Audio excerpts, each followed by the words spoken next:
Hello, everybody.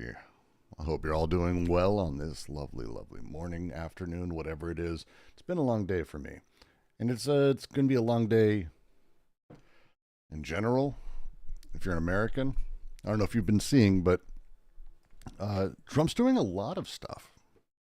I'm going to have to stream about it later. I was hoping to not have to rabbit hole down a few things, especially since I'm in the middle of coding a couple projects that I need to get fucking done. And Medicare and Medicaid is shut down. They claim it's unintentional. But Medicaid is shut down.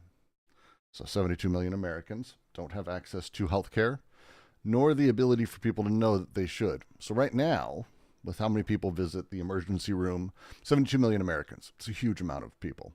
The number of people who visit the emergency room is larger amongst this group. That group, before they can get medical care, need to be known that they are part of that group. You cannot search or use the website. You can't look people up, so you can't know whether or not they're covered, which means it's going to be delaying care. Someone's going to die. Someone's going to die. It makes me really fucking depressed. Makes me really fucking depressed today. But we are still going to do some anti-Oediping today.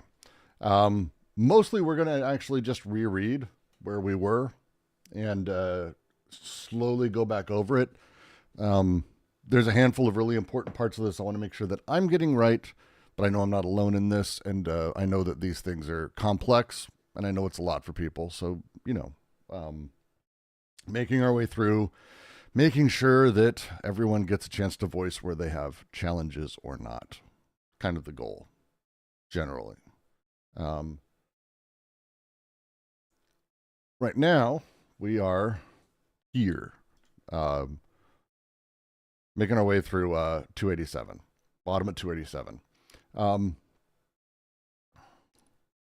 I'm going to be streaming later about new stuff. I'll get to that. I just need to put it out of my brain. It's just tough to consider and think about everything that's happening. What an awful world.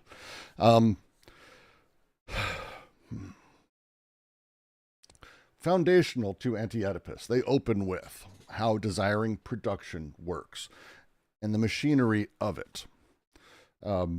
As I've said before, as they say, they take a lot of this from Marx. They look at Marx and they say, hey, Marx, we like what you're doing. It's cool, but got a bigger question here.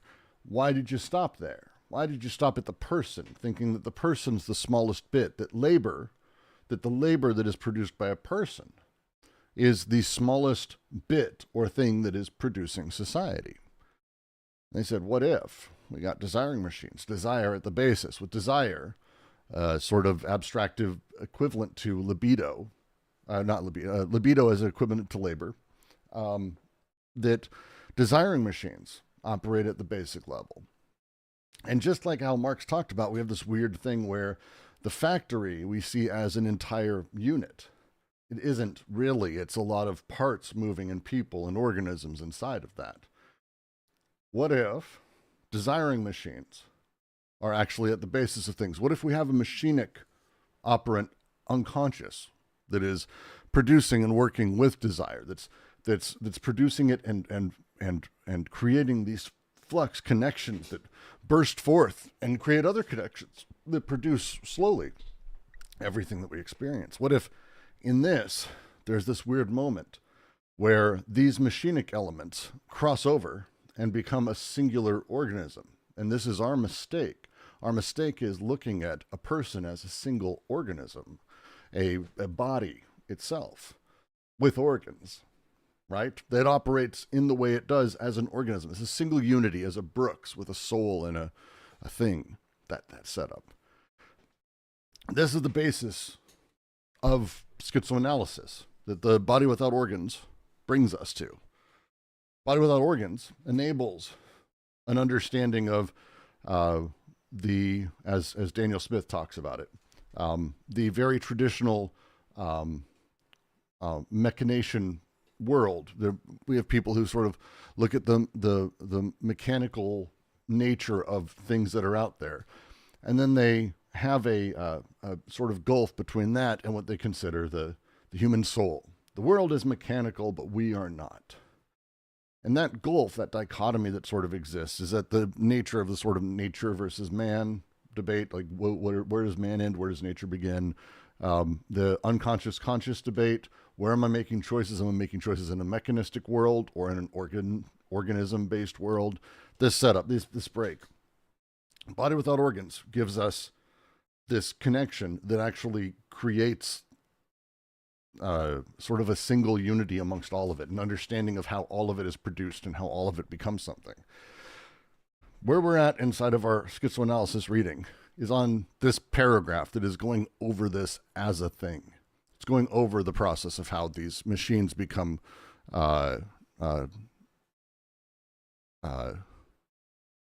unified, a single organism, an element that appears as a single subject, even though it isn't, and how we make that movement, and how we can understand the mechanisms behind the creation of this process. So we're going to reread. We're going to make our way through this. We're going to see what we can do, and we're going to take questions on specifically,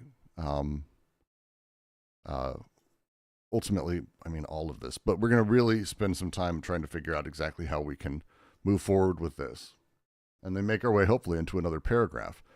That's my hope. And the Anti-Oedipus, one sec, I've got to fix Discord. Something's wrong with Discord. It's really fucked up. Hey, Modest Warfare, how you doing? I'm just going to start. This is so weird. Why did it cancel the Anti-Oedipus event? I've got it going. I think it killed it. That is fascinating. Hey, LJ. Hey, LJ. Hi, I'm surprised there's almost no one here. It's interesting. Well, it's you'll have to mute yourself too. You'll notice there's no event, but there was one, but Discord closed it. But I don't think anyone got pinged. I have to fix that bot. Do you want to ping everyone manually? I'm going to have to right now, yeah. Okay. So, yeah, if you start recording, if you start recording, I'll just mute myself. It's okay. I'd be streaming, my friend. So you are live. Okay. I'll just say Anti-Oedipus is starting, despite what the stupid bot says. There, that's fine. So annoying. Let me change that in the schedule, then delete the old message that way. How frustrating. All right, so we're going to continue from this page, move forward, take questions, comments, figure out what we got going on, and make our way through it.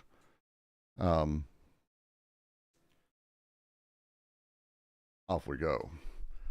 Subsequently, rather, we should say, on the other hand, when the machines become unified at the structural level of techniques and institutions that give them an existence as visible as a plate of steel, when the living, too, become structured by the statistical unities of their persons and their species, varieties, and locales, when a machine appears as a single object and a living organism appears as a single subject, when the connections become global and specific, the disjunctions exclusive, and the conjunctions biunivocal, then desire does not need to project itself into these forms that have become opaque.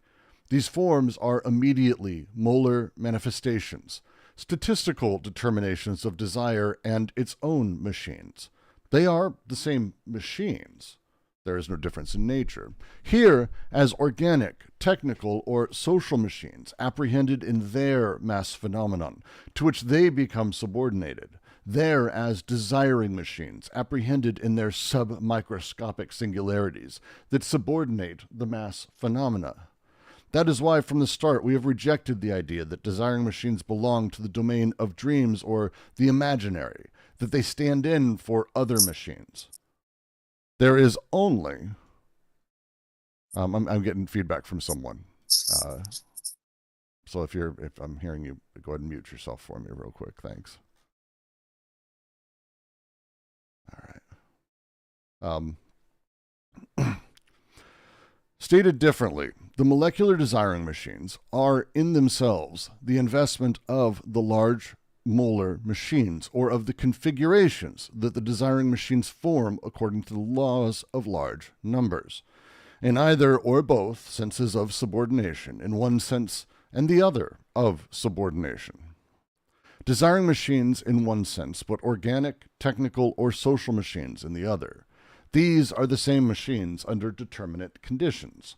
By determinate conditions, we mean those statistical forms into which the machines enter as so many stable forms, unifying, structuring, and proceeding by means of large, heavy aggregates. The selective pressures that group the parts, retain some of them and exclude others, organizing the crowds. These are therefore the same machines, but not at all the same regime, the same relationships of magnitude, the same uses of syntheses. It is only at the submicroscopic level of desiring machines that there exists a functionalism, machinic arrangements, and engineering of desire.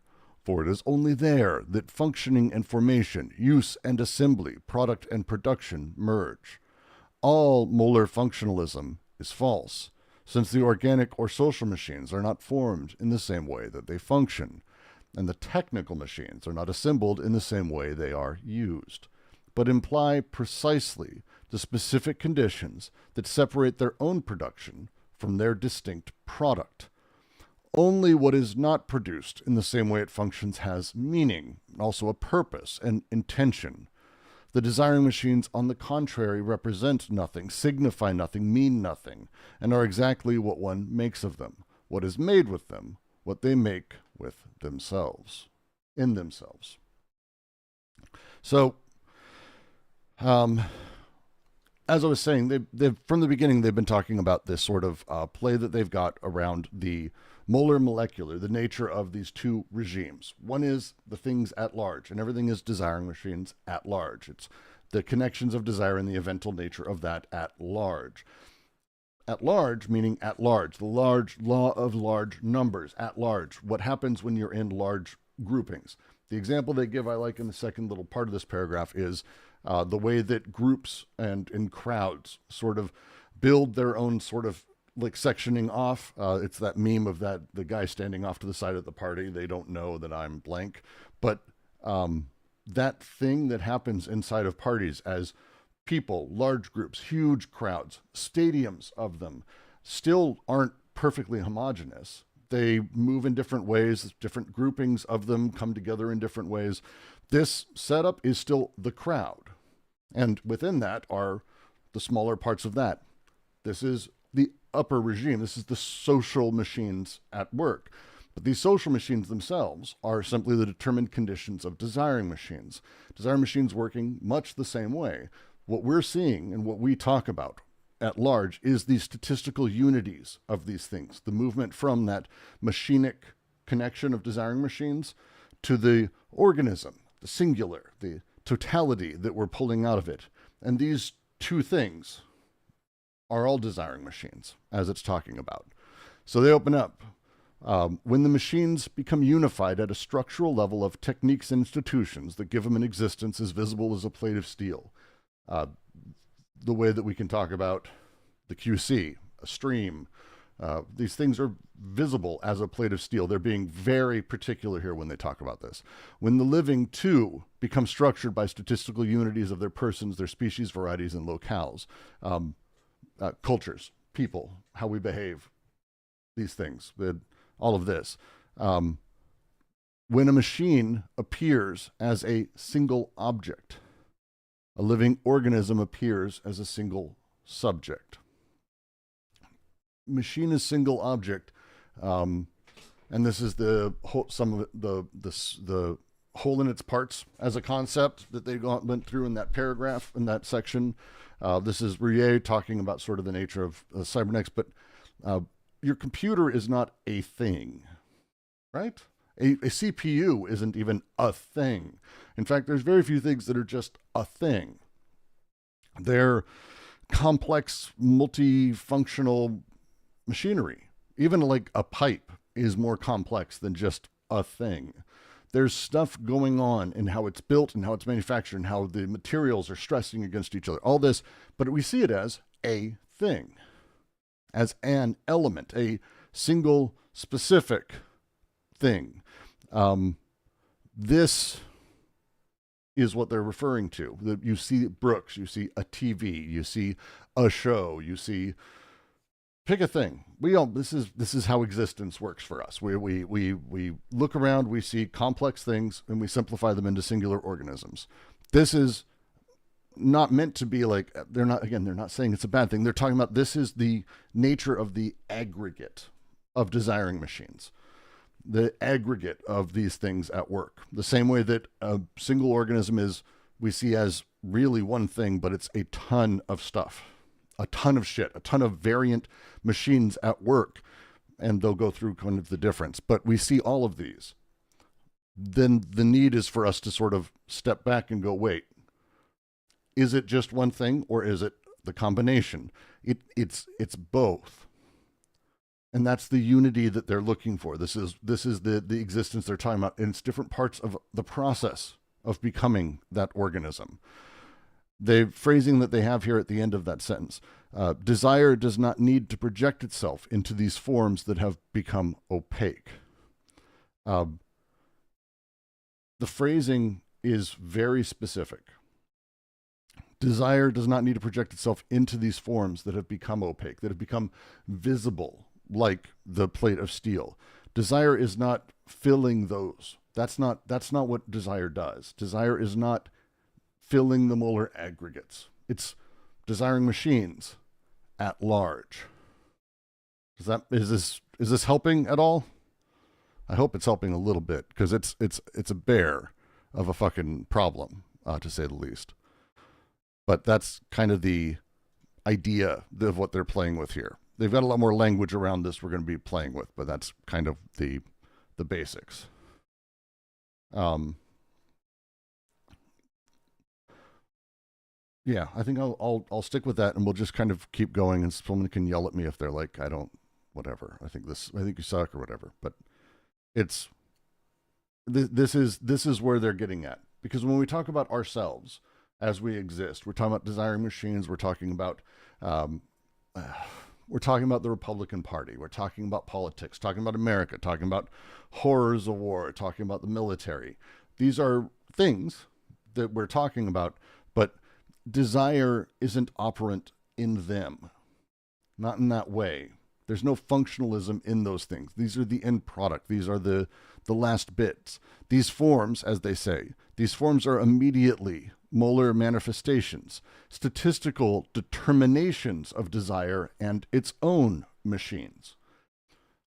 Desire has produced them through the machines and through the aggregates and the interactions and so forth to that. They are the same machines. There's no difference in nature. Here as organic, technical, social machines, all the stuff I've talked about, apprehended in their mass phenomenon to which they become subordinated. The way that we talk of crowds, or the way that Reich would have talked of the German people. There really isn't a German people. There's no, that's an aggregate. And we can talk at large how the German people were Nazis. Great. Not all of them. A lot of them weren't. A lot of them, actually, Nazi Party is a particular echelon of society. People had to be in line with it, but also there were people who fought against it. There were people who were killed who fought against it. There were people jailed. There was a lot of horrifying shit that happened. But we talk about the Nazi Party, the Germans, with these statistical determinations of things. In that same way, anything else we describe is the statistical determination in the same way of that thing and the desiring machines and desire that produced it. If that makes sense.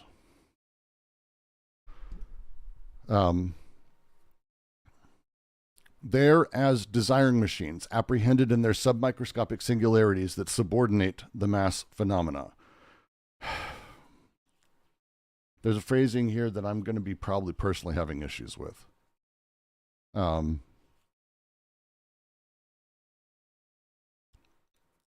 we talk about the subordinate here,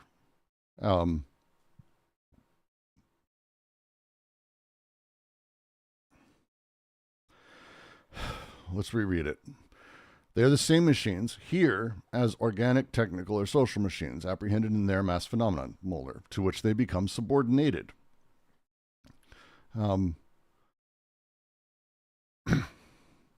When we are dealing with the organic, social, or technical machines, and we apprehend them in their mass phenomenon,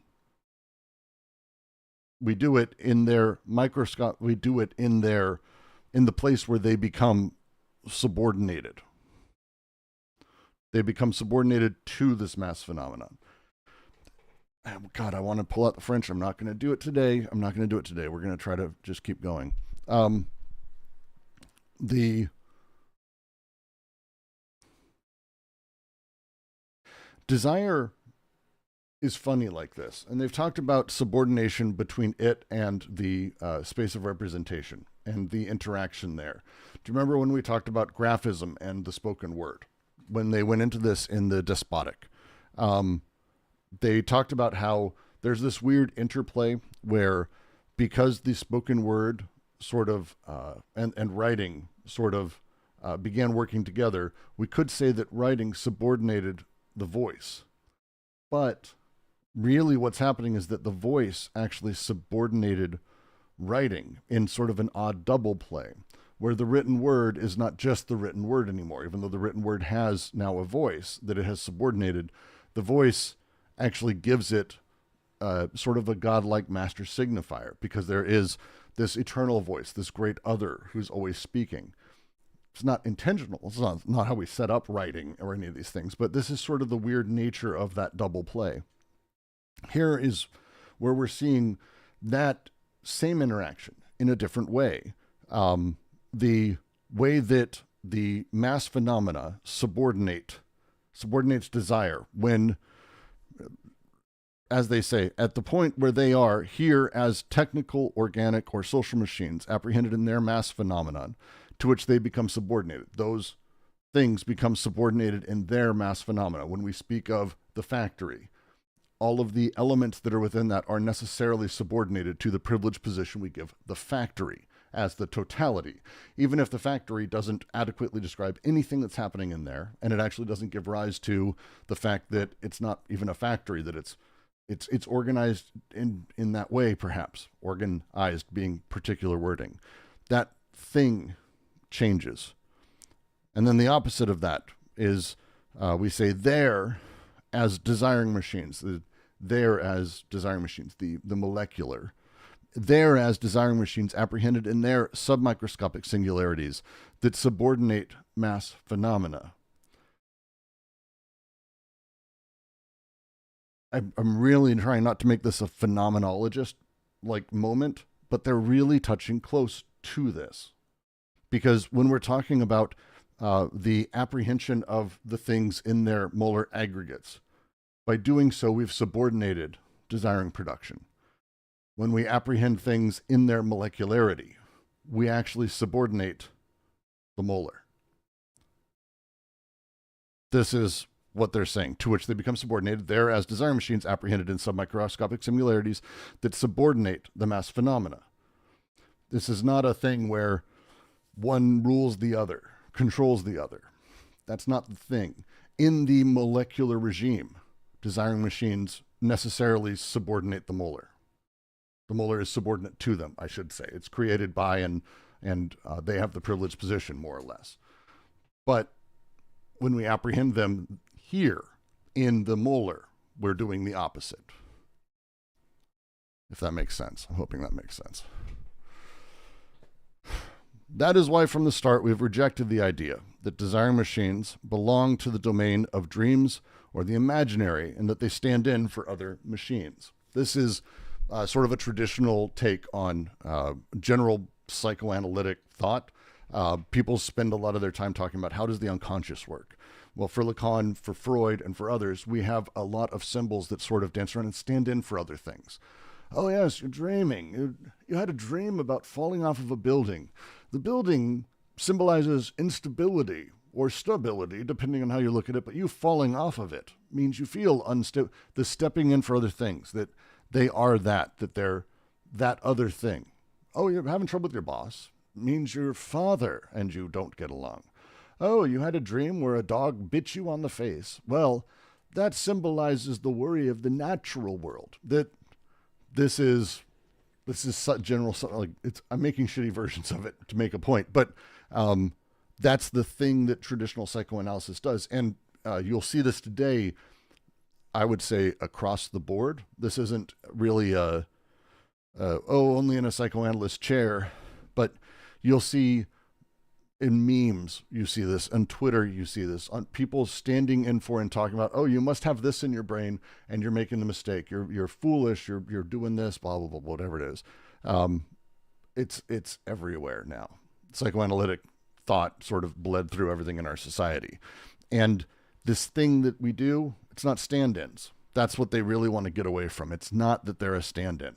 It's that they are actually an entire regime of productive activity, machinic productive activity, and the law of large numbers, the aggregate, the molar, is that, but made structural, organism-based, singular, and the produced element. And we look at one, we're here. They produce and they work differently depending on how we're looking at them, more or less. As they say differently, there is only desire in environments, fields, and forms of herd instinct. That's all there is, right? Material. There's only desire in environments, fields, forms of herd instinct. The material conditions which produce desire, and desire finds itself connecting with desire and then produce on from there. This is everything. Everything is produced in this way. Everything. We see it as an organism, but an organism is simply the law of large numbers applied to that thing. We went over Riemannian space. If you were part of that, Riemannian space and the way that Riemannian geometry works is you can have a jagged line. Think of a fractal, for example. You can see a jagged line, but if you zoom out enough, it becomes flat. Is it a flat line? From a million miles away, the Earth seems like a round sphere, but it's not. It's got mountains and valleys and oceans and seafloors. Does that mean it's not a flat sphere, or is it a flat sphere? It's both. This is both. It's both. Because one is at the law of large numbers, the other is the simplistic, which is like a simplistic version of it, treating it as a singular. But when you get closer, when you're like standing on a mountain, you're not treating it as that singular anymore. Yes, it looks like an oblong spheroid, but even then, it's not. It's a jagged, shitty. If you were to draw the Earth accurately, it would not be what you would call a really nice shape. But we do that anyway because it works, right? We see it as such from the space station, where this is the way we talk about it and see it at large. But at small, I'm on a fucking hill. That hill is gone like this, but neither one's false. It's not like it's that. This is about where we are, how we're starting, how we're beginning, how we're working. But there's only ultimately the desire in fields, which produces at large the rest of this. If that makes sense. I'm hoping so. As they say, stated differently, the molecular desiring machines are in themselves the investment of the large molar machines, or of the configurations that the desiring machines form according to the laws of large numbers. Desiring machines don't have independence from the molar. This isn't like there's two regimes and they are at war. This is, you want to be in this. This is much better. This is the good machine. No, this is all produced. This is all that setup. And as they say the molecular desire machines, the tiniest little bits connecting and producing, are in themselves, what they are is the investment of the large molar machines, or the configurations desire machines form according to the law of large numbers. These things affect each other. They play together. They work together. Just by being at a scale, it changes how the one operates and the other operates. Earth is still a good example for this, in the same way Riemannian geometry works for this. The nature of Earth being a general oblong spheroid, right, generally does actually affect a lot of stuff. And even the line up a hill on a mountain, or whatever it is, these things matter. The center of gravity is changing. All of this stuff, these things impact each other at large in the laws of large numbers. The types of things, how they interact, what they can do, they're not in a vacuum. Nothing is in a vacuum. Okay? And that's the phrasing they have here, in either or both senses of subordination, in one sense and the other of subordination. Because when we talked about one subordinating the other, desiring production subordinating the realm of representation, the molar, or the molar subordinating molecular, these things work in either or both senses of this, and also in one sense and the other of subordination. It's not mutually exclusive. This is not it's doing one or the other. These things are all happening constantly. They're all happening constantly. Tom says, if we're conscious of heaven's eye perspective, doesn't that mean there's a spiritual dimension? No. Conscious of the heaven's eye position. No, that's just the law of large numbers. To that end, there's a reason that they do talk about after the second synthesis, as we move into the creation of the subject, which is the miraculous organism. They use that phrasing, the miraculating machine. Because there's this weird thing that happens when you have a whole bunch of machines working together that out the other side is so complicated. It doesn't really consider itself a machine. Things aren't a machine at that point. They're seen as singular. It's easier to see them as singular. There's a miraculation that happens. They use that term miraculating intentionally. They even switch and start using, instead of libido, they start talking about voluptus, and they start talking about other types of that sort of libidinal energy that start flowing. And the miraculating is kind of a big part of it. So generally, you're not far off, actually, from the way that they're talking about it. But it's not a spiritual dimension. It's the organism is that spiritual dimension. The idea that there is a Brooks as a unified thing, sure, there is. Obviously, I'm Brooks. How you doing? But also, I don't exist as the base of that. When I say Brooks, I'm subordinating all of the desiring production that produces Brooks on a consistent, ongoing basis. But at the same time, if I were to talk about the desire machines that are sort of outside of the centered subject that is Brooks, I'm actually subordinating the organism level, the molar, to desiring production. That's the back and forth that they're going at here. Right? And that's kind of what they're getting at. The desiring machines in one sense, but organic, technical, and social machines in the other. Quote, not quote. I have a fucking crap on my screen. These are the same machines under determinate conditions. By determinate conditions, we mean those statistical forms into which the machines enter so many stable forms, unifying, structuring, and proceeding by means of large, heavy aggregates. The selective pressures that group the parts, retain some of them, and exclude others, organizing the crowds. You've seen this in the real world with crowds. This is also true of this is everything. Everything operates like this. Everything operates like this. These are therefore the same machines, but not the same regime, the same relationships of magnitude, or the same uses of syntheses. This is the big deal for them, is understanding that these things operate impeding on each other and constantly within each other, but they do play with the rules a bit differently. It's only at the submicroscopic level of desiring machines there exists a functionalism. And this is the big deal. Machinic arrangements, an engineering of desire. It's only way before there is an organism that can claim desire for itself, that desire is actually producing things. That desire is actually functioning. The functioning is only at the microscopic, submicroscopic level. Things don't function as an organism.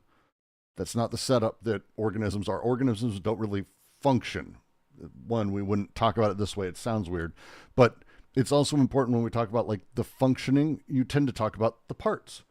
You talk about the functioning of a machine, but not an organism. I heard someone unmute. Who unmuted? Who's got a thing? I heard someone. Was it you, Josh? No? All right. I'll keep moving. The big deal is this, that desire is where things function. The machinic arrangements and engineering for desire. For it is only there that functioning and formation, use and assembly, product and production merge. All molar functionalism is false, since the organic or social machines are not formed in the same way that they function. And the technical machines are not assembled in the same way they are used, but imply precisely the specific conditions that separate. We'll come to that. This is a fucking great sentence. This is going to be fun. This is a great sentence. This will be fun to go over. Desiring machines are formed as they function. They are formed in the production of desire, and they produce desire. They form in the way that they function. Connection, disconnection, this process. They form in the way that they function. Through this is actually the functionalism. This is the function that they have. That's the thing. But that's not how other things work. Other things are, especially at the molar level, they're the end result of that at-large functioning process of desiring production. The technical machines are not assembled the same way they are used, but imply precisely the specific conditions that separate their own production from their distinct product. This is the Daniel Smith essay, which I just feel like I should just always leave up as a thing at this point. 1 second. We will probably be switching to PDF here in just a second as I get this in the right place, because this is... 1 sec.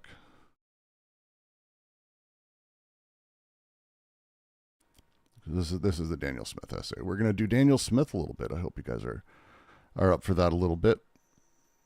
That didn't work. What the fuck? Brooke, stop clicking things. Terrible. Stop clicking things. You're just terrible today. I know. Why did that not operate right? That's fun. You don't see anything. And you should be here. What the fuck? PDF. There it is. Nothing that's a pain in the ass at all. Certainly not. Why would I say such a thing?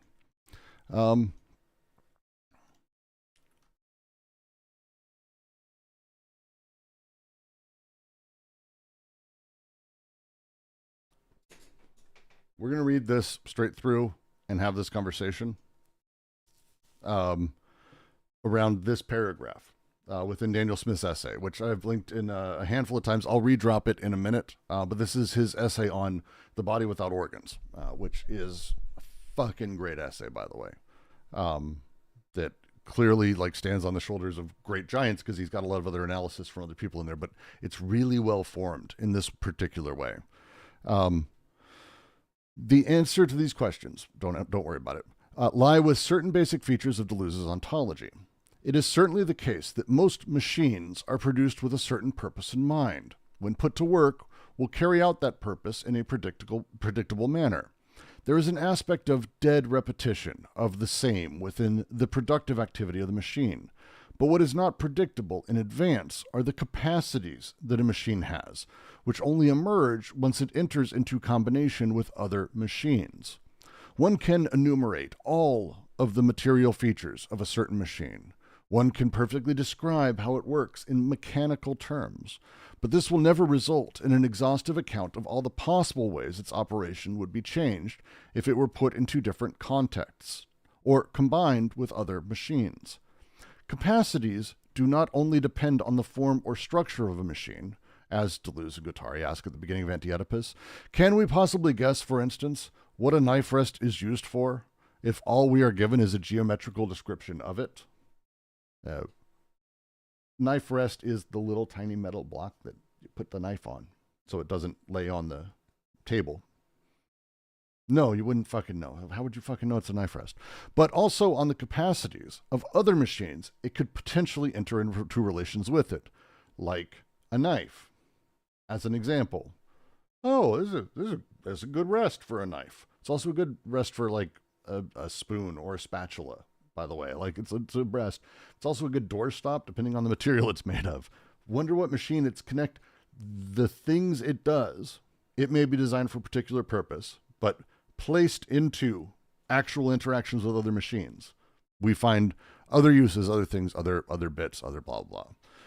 As such, one cannot predict with certainty how it will react before it is actually put into those relations. A knife rest is obviously built with a certain purpose in mind, but there is nothing in its structure which prevents it from being used in different contexts to carry out different functions.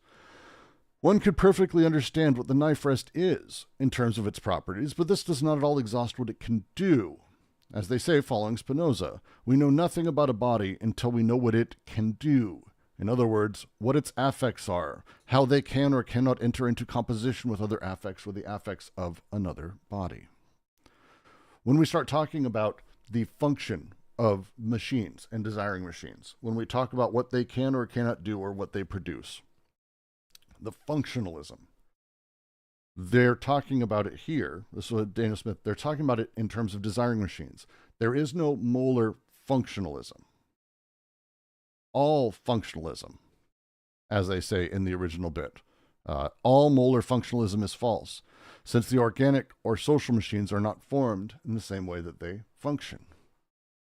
The organic and social machines are not built, not in the same way, and they don't function in that way. They are actually like the end result of a process that we're adding a layer to pretend like it's a total machine that is functional, but there is no functionalism in the molar. Techno machines are not assembled the same way they are used, but imply precisely specific conditions that separate their own product from production from their distinct product. So as Smith is going through here, this is the type of machine that they're talking about and how they're talking about machinery. Is beauty a machine? No. No, absolutely. Beauty is not a machine. No. But there's no pieces to it. You don't build. That's not how that works. A machine, you might say, is let's take an iPhone. An iPhone's a really good example of this. What is an iPhone? Well, an iPhone at the end of the day is all of the parts that are put together. The way we got to iPhone is all of the pieces were made. All of the functional parts were actually built separately. And a handful of designers working at Apple started putting them together in a way to build a large tablet and then also maybe build a phone device, but then also not. It was like a long process of like trying to figure out how these things can go together and what you can do. The iPhone at the end of the day is sort of this odd singular element. It is machine, but when we talk about a phone call is not a machine. Phone call is the interaction of it's a social machine. Different thing. It's a molar element. It's not functional. It's the end result of these processes as he's describing it here, if this makes sense. So when we talk about, one second. I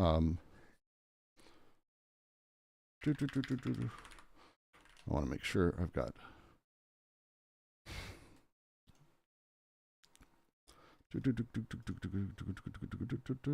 want to make sure I fill this out right, because it's kind of a pain in the ass at the last bit here.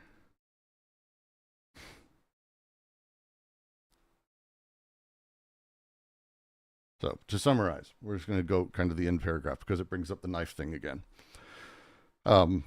He goes through here. We read this last week where he goes over machine and organism and the differences between them, how we see the organism as a unity of parts around a single, whereas a machine we tend to see a disparate amount of parts around a production. These two things we don't see as the same thing. We separate them. And for them, they're modifying these a bit, playing around with the idea of how these things come together. So to read, whereas we usually think that machines are defined by their substance, that is, by the way in which they're built, constructed, the form which they take, Deleuze and Guattari understood them according to what they do. Remember the knife block, the knife rest. As they write, a machine should be understood, quote, by function, not by form. Recall the example of the knife rest. Understanding it as a machine means understanding what it is used for, not its geometric properties. Whereas we usually think that organisms are defined by what they do, that is, by their behaviors, the kind of activities they carry out, D&G instead understand them according to their structure, as we saw in the distinction between analogy and homology. which makes organisms similar to one another, but has nothing to do with their function. Rather, comparison should be based on morphology, that is to say, the virtual schema out of which the body emerged. In other words, an organism should be understood by form, not function. The example that they gave, and they do this in Thousand Plateaus at length, of a bat wing. Understanding it as an organism means understanding the order and connection of bones, but not what it's used for. Bat wing is kind of more of its actual hands. Bats have hands there on their wings. Birds don't. So is a bat wing and a bird wing the same thing? No, I mean, they're wings, sort of, like talking about them in that sense, but how they're built and how bats are built is very different. It's very different than birds. Very different. Further, in both cases, there's no substantial link between the form it has and the function it carries out. One can no more deduce the function of a bat's wing from its morphology than one can deduce the function of a knife rest from its geometrical properties. This is that last little bit. There is no link between the form it has and the function it carries out. Nothing of substance. Okay? It's a big one. The form doesn't matter. Form doesn't matter. It's kind of a big leap for a lot of people. When someone is talking about a bat wing, I know they're talking about function, though. I mean, how would you possibly know they're talking about function? Hey, look, I found some bat wings on the ground. Like, is the function a wing? Is the function that, like, the form it has, being able to just look at it, you can't from that derive the function just by looking at it. We're going to have to go back and redo that section. Let's do it. These are the 7 invertebrates that they go over.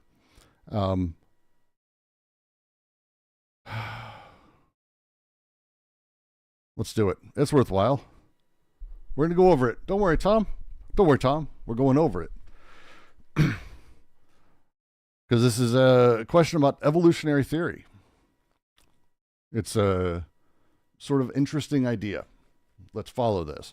So, D&G develop an important part of their theory of the organism through the mouthpiece of Geoffroy Saint-Hilaire, a 19th century biologist who took up the project of transcendental anatomy. Deleuze and Guattari provide a fantastical dramatization of the acrimonious public debate that he had with Cuvier, and it is in this context they ask us to sing the praises of Geoffroy Saint-Hilaire. According to Cuvier and his school of anatomy, organisms form a single, unified system.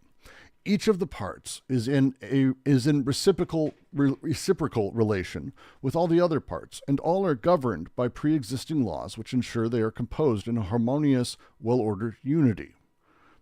This is the idea that the bat is a whole and a thing, and we need to think of it in that sense, that all of the parts make the bat work as it does, more or less.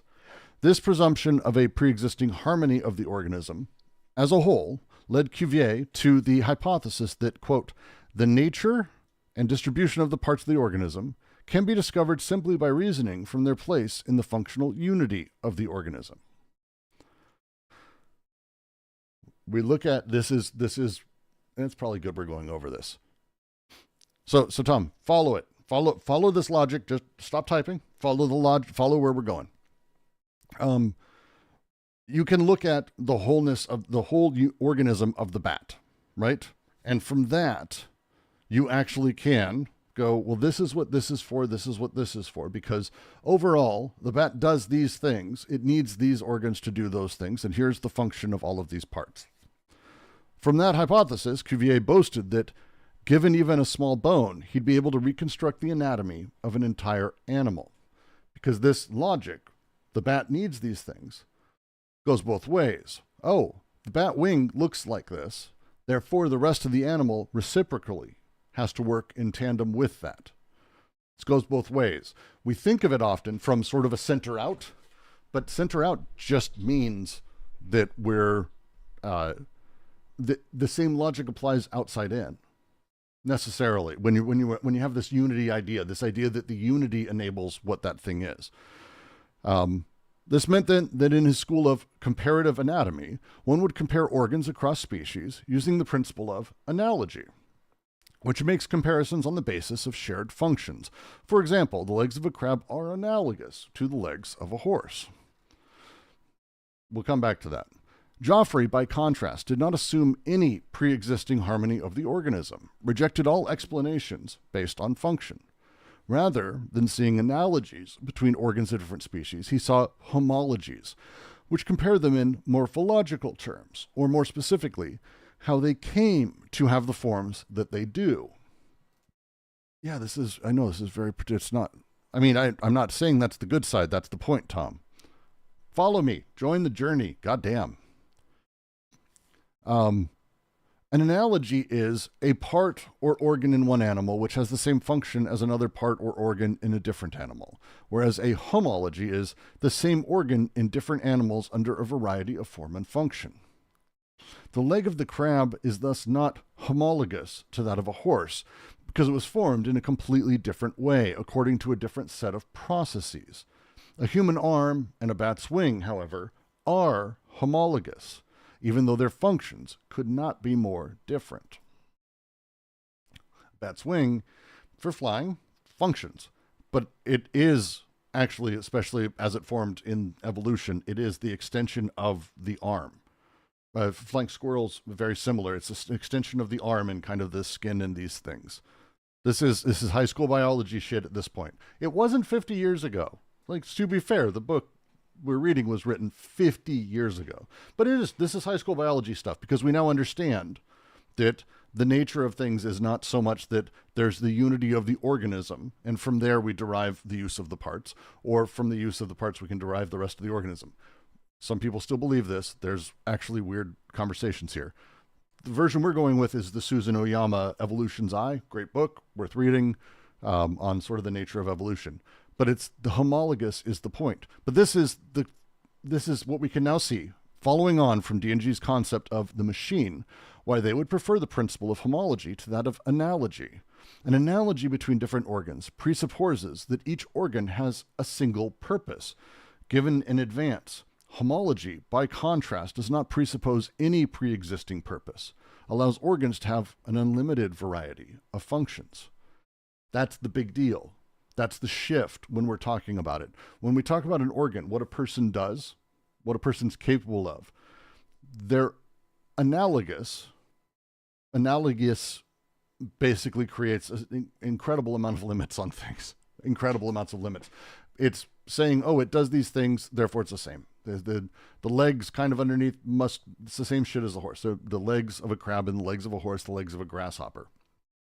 But instead, no, they're actually quite different.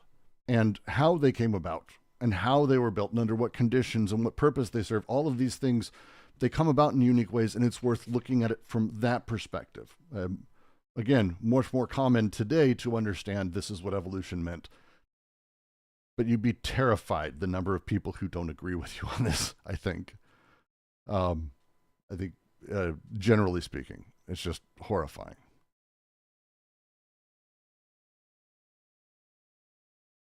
Yeah. Wig. Let me date this. I went to high school in the late 90s. No. This is not how we learned. We weren't really taught good evolution because creationism was a thing and it was a religious community. So we weren't like taught good evolution.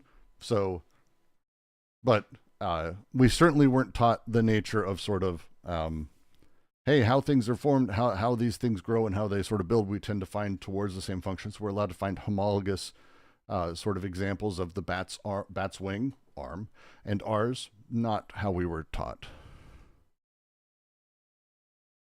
I don't know where anyone is saying crab's legs don't serve other purposes than horse legs.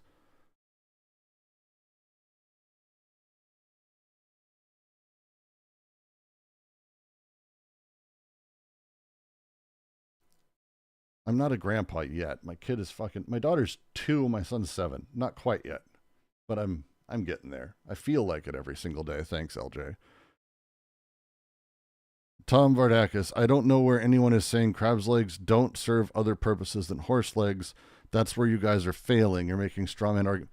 They're quoting a major biologist and how he's describing biology. It's not a straw man if they have a majorly respected person in the field saying it that they're quoting and using as an example. That's not what a straw man is. You can't say a straw man if they're naming who they're critiquing. What the fuck?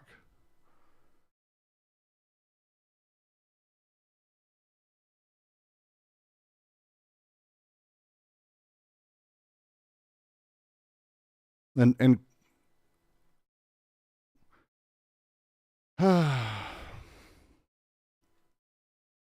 have no clue. The second feature of Joffre's account, its transcendental aspect, is that even as he emphasizes the great diversity of functions of these organs, he sees these different forms are as nonetheless coming from one single schema, which is actualized in the multiplicity of different ways. The homologies on display in Figure 1 come about, according to Joffre, because the schema out of which these multiple actual entities emerge is the same in each case. All vertebrates are formed on a single plan, he says. What remains constant is the set of relations and connections between the elements, in this case, the organization of the bones. Even as the higher order effects of these relations, the actual form or function vary widely. As he says, the same formal relations or connections are then effectuated in entirely different forms and arrangements. It is still the same abstract animal that is realized, only to varying degrees in various modes. And this is the whale, frog, horse, lion, human, bat, bird. This is the sort of interplay, the homologous bone structure. By the way, bird, bat, human, lion, all of these elements are homologous because of the form with which they come out of and how they're sort of born and how they do. And that's the argument he's making. Joffre is frequently hailed as an important precursor to the theory of evolution, but Darwinism marks something of a divergence from his theory. Here you go. Which is, in some ways, more interesting.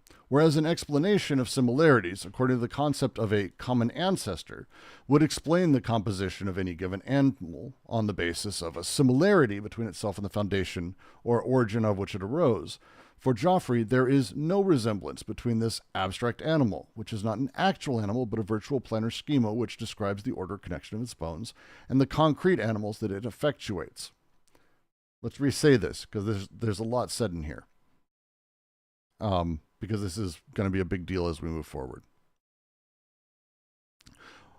Whereas an explanation of similarities, according to the concept of common ancestor, would explain the composition of any given animal on the basis of a similarity between itself and its foundation, or the origin of which it arose, for Joffre there is no resemblance between this abstract animal, which is not an animal, but a virtual planar schema which describes the order or connection of its bones, and the concrete animals that it effectuates.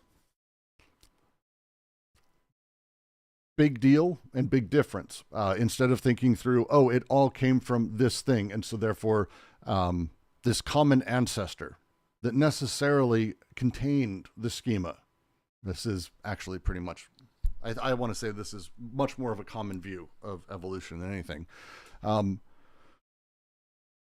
idea of a common ancestor presumes that these things were sort of baked in, that there is this sort of plan of how things would come out and how they would be built. The foundation, as he says, would explain the composition of a given animal on the basis of similarity, analogousness, between itself and the foundation or origin of which it arose. But for Joffre, there's no resemblance between that abstract animal and concrete animals that it effectuates. Here's why it matters. To return again to the terms of Deleuze's ontology in Joffre's account, unlike Darwin's, follows its central principle to which, quote, the foundation can never resemble what it founds. This principle emerges out of Deleuze's theory of ideas, which holds, against Plato, that there is no relationship of resemblance between the idea and the thing of which it is the idea. To return to the example of music, we see an example of a relationship between a foundation, the musical score, and the thing that is founded, the actual performance, whereby there is no resemblance between them. That if you haven't seen a score, it doesn't look like the thing we experience. Yes, this sounds like baby conversation, but it's kind of an important one, kind of a super important thing. The idea, the abstraction of it that's written on the page for the performance and the performance, there is no resemblance between them. People talk about it as though there is. No, there's not. Although the two are in the relationship of foundation and founded, they are nonetheless utterly unlike one another. One is composed of notes written on a page. The other is an acoustic performance of a piece of music. Returning to Joffrey's account, we can see the same principle holds. In Figure 1, these legs and stuff, it is not the case that one of these iterations is an original in relation to the others as a derivative copy, nor is it the case that there is something like a perfect form of which they are all imperfect instantiations. There is no hierarchy of forms here, or even a genealogical line of descent. Rather, the idea of which they are all instantiations is a map of the connections, the particular arrangement of parts that they each express in a different way. There's a lot said in that, but let's sort of talk through it. Very much people talk about, there's an archetype. It's the leg. This is the hand. I did that when I was describing earlier because it's easy shorthand. We do this all the time. It's like, look, it's just like the hand of the bat or the hand of the bird, but without fingers. We talk about these things and we analogize them. We bring them together under sort of a single archetype. They're all extensions of the same push. Are they? Because that claim of similarity of the plan, the foundation, and the thing, that shift is what Joffrey is working to break, and what Deleuze is also working to break. Because when we talk about the Platonic idea of representation, which this is base Deleuze stuff, worth reading DNR. We had a great reading here for a while. Hopefully we will again. We're not talking about there being sort of an archetypical version of things and everything else is instantiations of that through Deleuze. It's very much not that. It's completely stepping away from that and saying, instead, that the idea of which they are all instantiations, the idea of an arm, for example, or a leg, is a map of the connections, the particular arrangement of parts that they express in a different way. It's not that the foundation is sort of the perfect version and these other things are imperfect copies.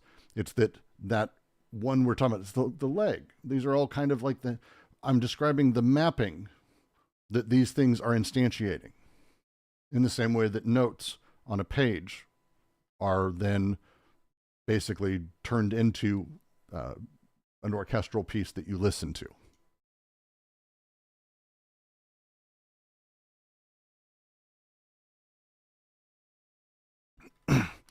Joffrey allows us to see then how it is that organs organized by the organism have the capacity to develop in different directions to allow for the emergence of new actual forms and functions. However, this is only one side of Deleuze and Guattari's theory of the organism. Whilst they do disagree with the traditional conception according to which an organism is a closed unity, advocating instead an open model, the vast majority of their remarks on the organism are critical of the concept. An organism is primarily a regularized, organized, hierarchized kind of body, whose organs are restricted to carrying out certain functions prescribed in advance by the organism. As we've seen, it is possible for organs to do something different, to undergo the kinds of changes in function described by Joffrey, but this will always go against the regularizing forces of the organism as a whole. Bodies will always have the capacity to enter into new combinations to create something new, an event, but understanding the body only as an organism, without considering everything else it can do, neutralizes those capacities in advance. It is in opposition to the organism that Deleuze and Guattari pit their notorious concept of the body without organs. He returns to that. We are not. So when we talk about and we make the move towards this is what they're speaking of in this page. When we're talking about the molar functionalism, we're talking about the nature of the organism versus the machinic, the way that these things come into each other and produce each other. When we speak of the organism, we tend to totalize it, complete it, and hold it. The elements within are in service of that centered whole.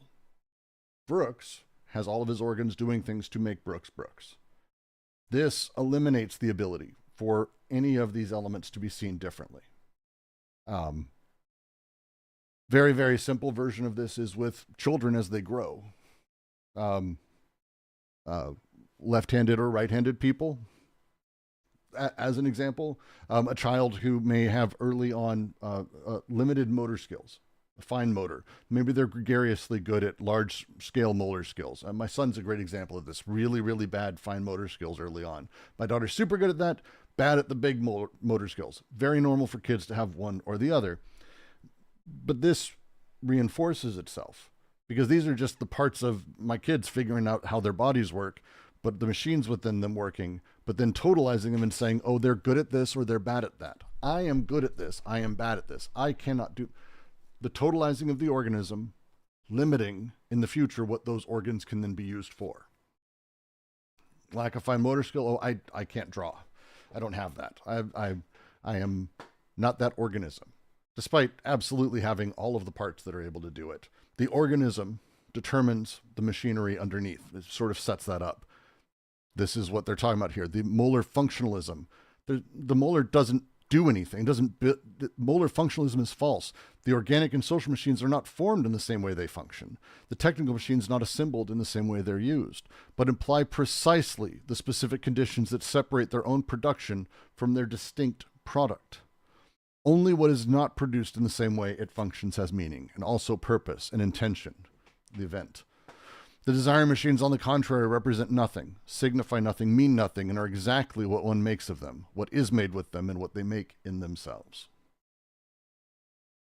Overall.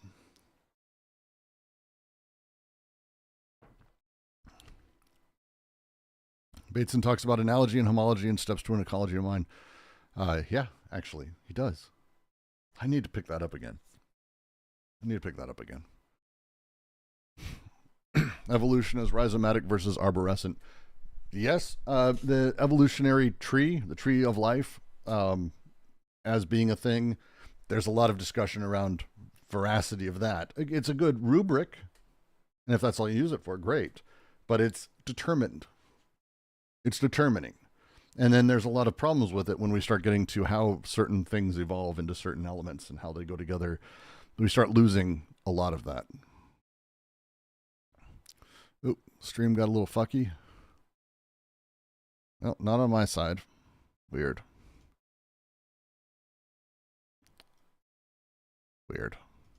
Stupid thing. It happens. What are you going to do? All right.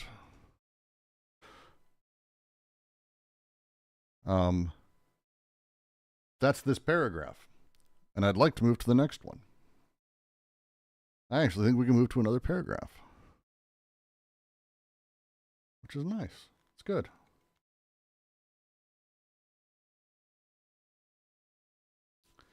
We evolved from trees. That's what we call it, tree of life. Tom, you're fucking hilarious. I'm starting to understand. You're actually pretty good at what you do. It takes me a bit sometimes. I think we keep going. If everyone's down. Doop, doop, doop, doop, doop. Desiring machines. They work according to regimes of syntheses that have no equivalent in the large aggregates. Jacques Monod has defined the originality of these syntheses from the standpoint of a molecular biology or of a microscopic cybernetics without regard to the traditional opposition between mechanism and vitalism. Before we go on, I'm going to take a second. Mechanism and vitalism tends to be sort of a battle within a lot of philosophical circles. Again, man, nature, you see a lot of these things. D&G are literally trying to sidestep all of that with the BWO. That's part of what the Smith essay really is about. The general idea is, well, everything's physical, so there's a mechanistic reality to the universe, and things are just sort of pool balls. Very complex ones, granted, but going. The other is the vitalism, which is Bergson-y a little bit, but a lot of people play into that there is the soul, the being, that kind of stuff, that there is actually some other stuff happening there. They're talking the microscopic cybernetics. We have a Rouillet reading. It's also on YouTube every single week. Feel free to check it out. Highly recommend Rouillet. One sec. I had to repick up all these books when we started the reading, and it's great. Genesis of Living Forms. Insane. Rouillet is one of those, and there's a handful of people. Someone made a comment once. They were done dirty by Deleuze. It's pretty fair. I think Rouillet's mentioned very, very little, but so much of this comes from Cybernetics and the Origin of Information. And then, if you haven't, you should read Neo-Finalism. These are the 3 Rouillet books. I know that he's got more. I know. I'm not as cool as other people. Blah, blah. I'm making my way through them. It's a lot. But highly, highly recommend Rouillet. But that's what we're talking about through here. The cybernetics as a thing. Rouillet is kind of like the grandfather of that. And did so much good shit there. To continue. Here, the fundamental traits of synthesis are the indifferent nature. Here, the fundamental traits of synthesis are the indifferent nature of the chemical signals, the indifference to the substrates, the indirect character of interactions. Such formulas as these are negative only in appearance and in relation to the law of aggregates, but must be understood positively in terms of force, puissance. Quote, between the substrate of an allosteric enzyme and the ligands prompting or inhibiting its activity, there exists no chemically necessary relationship of structure or of reactivity. An allosteric protein should be seen as a specialized product of molecular engineering, enabling an interaction, positive or negative, to come about between compounds without chemical affinity, and thereby eventually subordinating any reaction to the intervention of compounds that are chemically foreign and indifferent to this reaction. This is going to be a lot for us to go through. The way in which allosteric interactions work hence permits a complete freedom in the choice of controls, and these controls, having no chemical requirements to answer to, will be more responsive to physiological requirements and will accordingly be selected for the extent to which they confer heightened coherence and efficiency upon the cell or organism. In a word, let's try. In a word, the very gratuitousness of these systems, giving molecular evolution a practically limitless field for exploration and experiment, enabled it to elaborate the huge network of cybernetic interconnections. Now, the thing they're playing with here, I'm just going to continue to read Monod and we'll go back. This is Monod's Chance of Necessity. With the globular protein we already have at the molecular level, a veritable machine. A machine in its functional properties, but not, we now see, in its fundamental structure, where nothing but the play of blind combinations can be discerned. Randomness caught on the wing, preserved, reproduced by the machinery of invariance, and thus converted into order, rule, and necessity. We're going to spend our time in basically this, I think would be the way to put it. This is going to be a lot. This is going to be so fucking much. Let's see.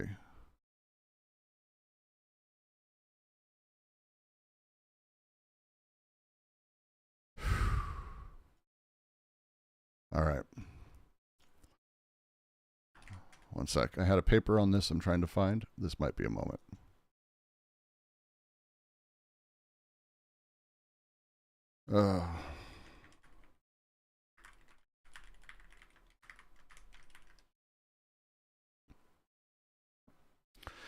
Okay. Where do I start? I am not an expert in Monod at all. Everything I say here, I would highly encourage you to barely listen and just kind of join in the conversation and help me through it as well. But do not take from this that I know what I'm talking about in any semblance of any way. I generally think I'm in the right direction, but we all do. So, fuck me. Don't listen. Isn't that that's a good advertisement for the stream. I should make that like the center of the stream from now on. Like, this should be our greeting video. Fuck me, don't listen, go on. Because there's a lot of biology shit here, and I have no doubt we have people who know this shit way better than me who are going to be screaming as I make comments. So feel free, correct me. That's the fucking point. That's how this shit works. So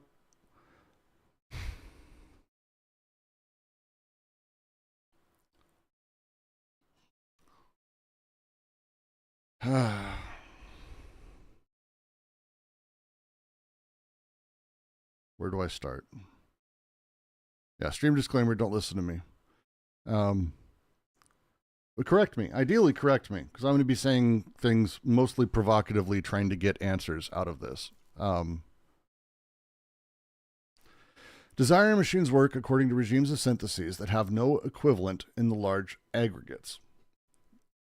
This is the point of this entire paragraph. This part I know because other people have said this who are much smarter than me, but it's also very clearly what they're trying to say. And they're going through this in very, very specific ways, talking about at our understanding, even at the large aggregates. Again, desiring machines are micromolecular. It's way the fuck down there. Like, once we can see a thing, it's opaque. We're in the molecular. We're not in the molecular. We're not in the molecular. So all the work that happens with desire machines happens via the syntheses. There is no equivalent for anything that is molar. They give the example, the originality of the syntheses from the standpoint of molecular biology or microscopic cybernetics. Monod took some Monod, if you didn't like that writing, first off, I really like his writing. And I've read other stuff he's written. It's not easy to find sort of a lot of his shit. But there's a handful of things that sort of surf on the internet. There's a couple in here I think people have posted. He's taking hard science, like measured biology, and he is adding a poetry to it that I actually think is really kind of beautiful as I read it. I like it. He has some very dry shit, but he's talking about the nature of sort of these allosteric enzymes. And what they are is are things that sort of change and become something else when molecules bind to them. The way that molecules sort of bind to them and how they set up, it changes how that allosteric enzyme operates. Okay? It's not a catch-all. This is not like, oh, it's a wild card. It is particular in some senses, but it is useful in this way because it basically is a medium of, I don't want to say exchange because that is loaded in this term, but it's a medium of connection that allows a lot of other reactions to take place inside of us, I guess would be the way to put it, inside of stuff. That'd be the phrasing, if that makes sense. If that makes sense. So let's make our way through. Monod has defined the originality of these syntheses. I'm going to see if I can pull up another secondary thing here. 2 seconds. Sorry, everyone.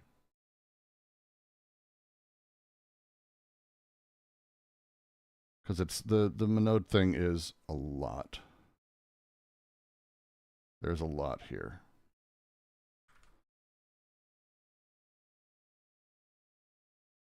One sec.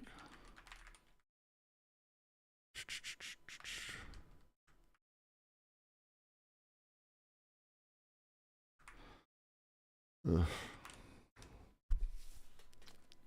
One sec. I'm trying to find the paper that I used last reading for this. I should have prepared. It's amazing you people listen to me. Doesn't matter. I cannot find it.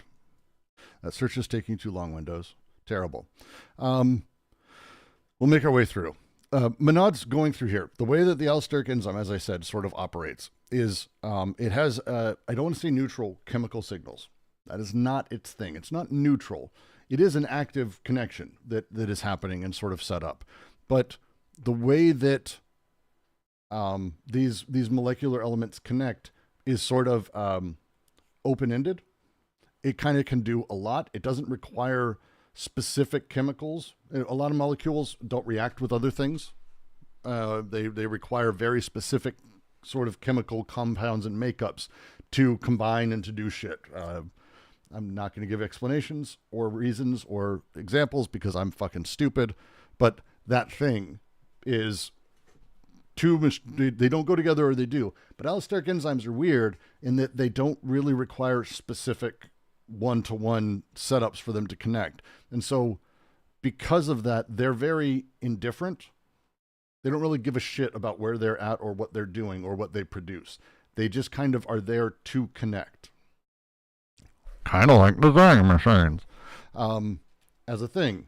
And the syntheses, as they sort of are going through here, and that's kind of what they're doing here. This is them playing with, and it's a weird thing for them to do. They're playing with metaphors here.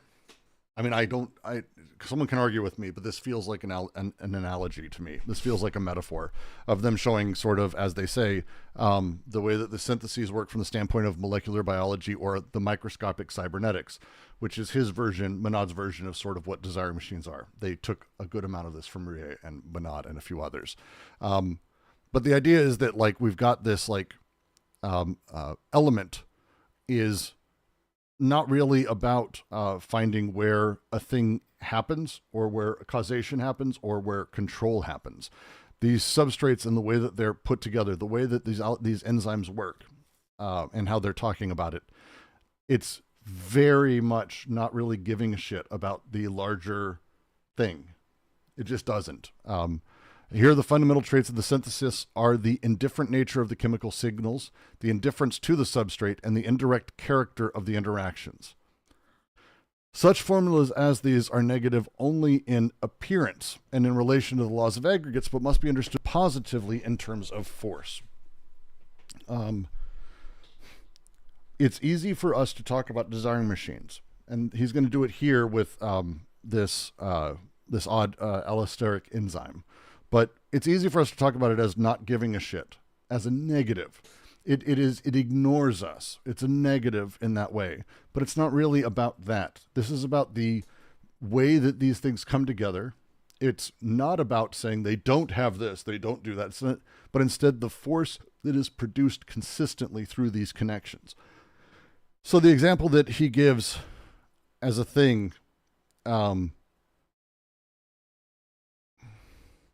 just reading it and I'm just trying to figure it out. Please, anyone, dear fucking God, I heard someone unmute. I heard someone... No, Brooke, it's very hard section. Like me, like I'm like underachieved, and I kind of like, which means stupid. So this is a hell of a paragraph, man. It's very hard. It's very hard. You know, but I you know, it's been like, you know, for a while, but like, does bacteria like produce enzymes that are negative, right? And the white BCs kind of like, there's some kind of bacteria that undetected by white BCs, so they kind of like, I don't know. It's stupid, but like, you know, bacteria is like produce like enzymes that are negative, right, to protect itself from white BCs. I'm not an expert on that, but like,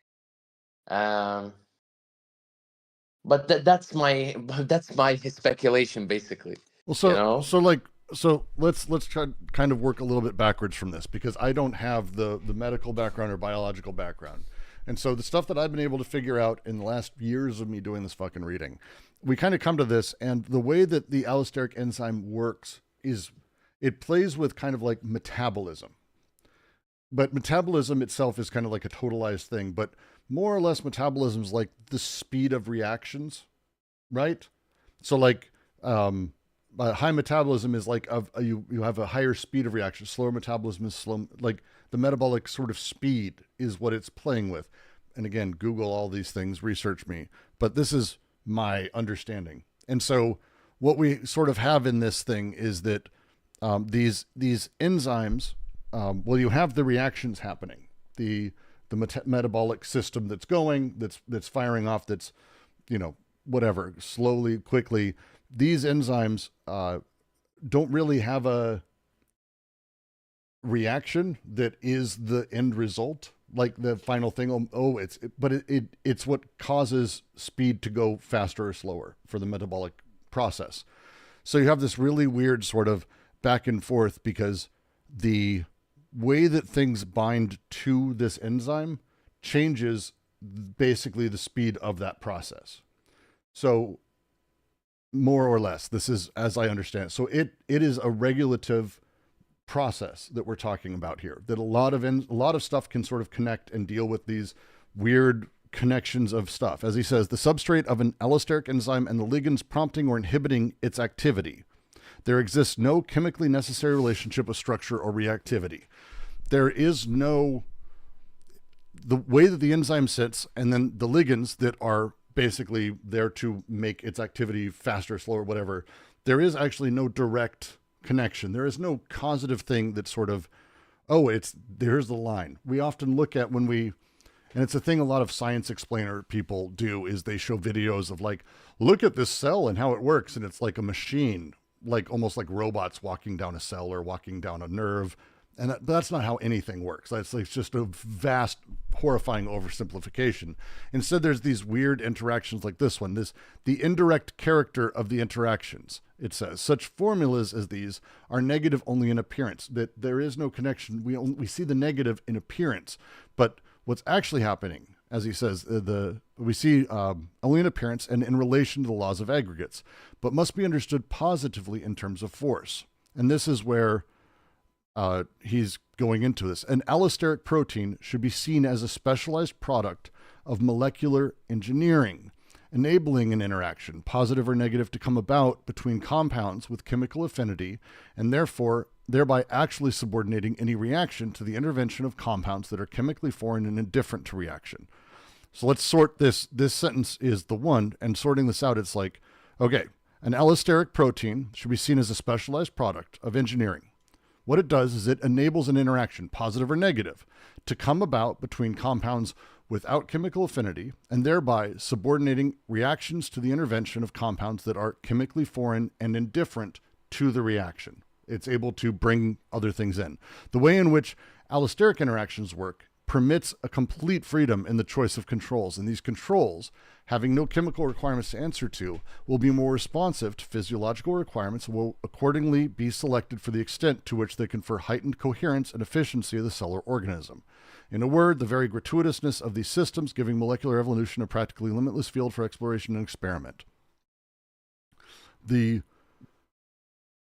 I'm still not there. God damn it. I'm still not there. Maybe the best thing is to move on and search about it. Which page? 288, 289. We're on we're going to be moving to 289 in a moment. We may just move past this because this feels like,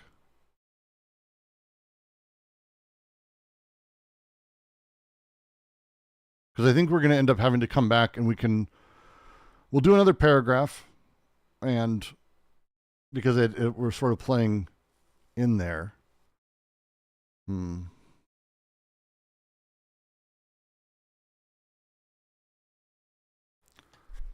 Man, it's just such a complicated thing. Like,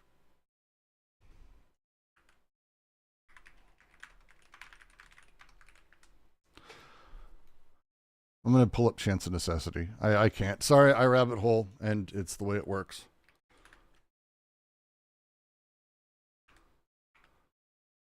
Is Z Library fucked up for anyone else lately? I mean, I know our day's been completely fucked up, but yeah. LibGen has been fucked up massively for the past. It's been bad, man. It's been really bad. But LibGen has been slowly recovering. I think you might have better luck on there. I'm not sure at this moment. Yeah, right. ZLab finally came back up, so here's hoping. So let's do some Chance of Necessity. Boop, boop, boop, boop, boop, boop, boop. Pull it down, and let's crack that open. Come on. Nope, not in there. Not in there. Fuck off.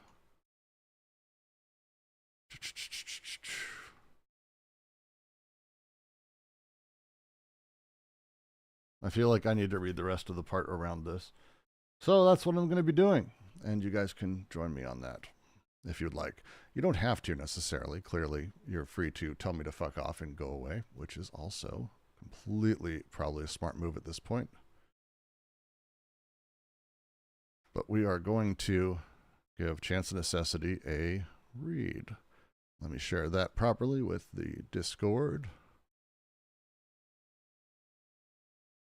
Chance of Necessity there, and UPDF, please work here. Boop.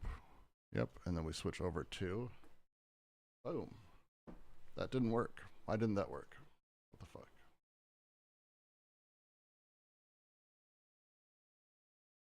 Come on. There. Chance of Necessity. Incredibly interesting first page, obviously. Good, it's searchable.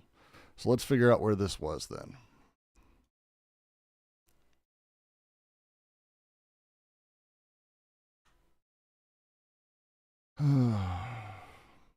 Anti-Oedipus, we're here, and it is, the page is 77, 78, and 90, 98. Probably not of the English, but you never know.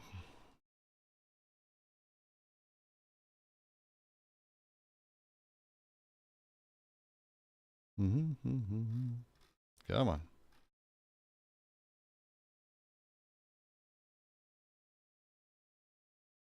Yeah, I was, fuck. Allosteric is going to be the word I look for, I think. Well, that is used throughout the entire book, of course.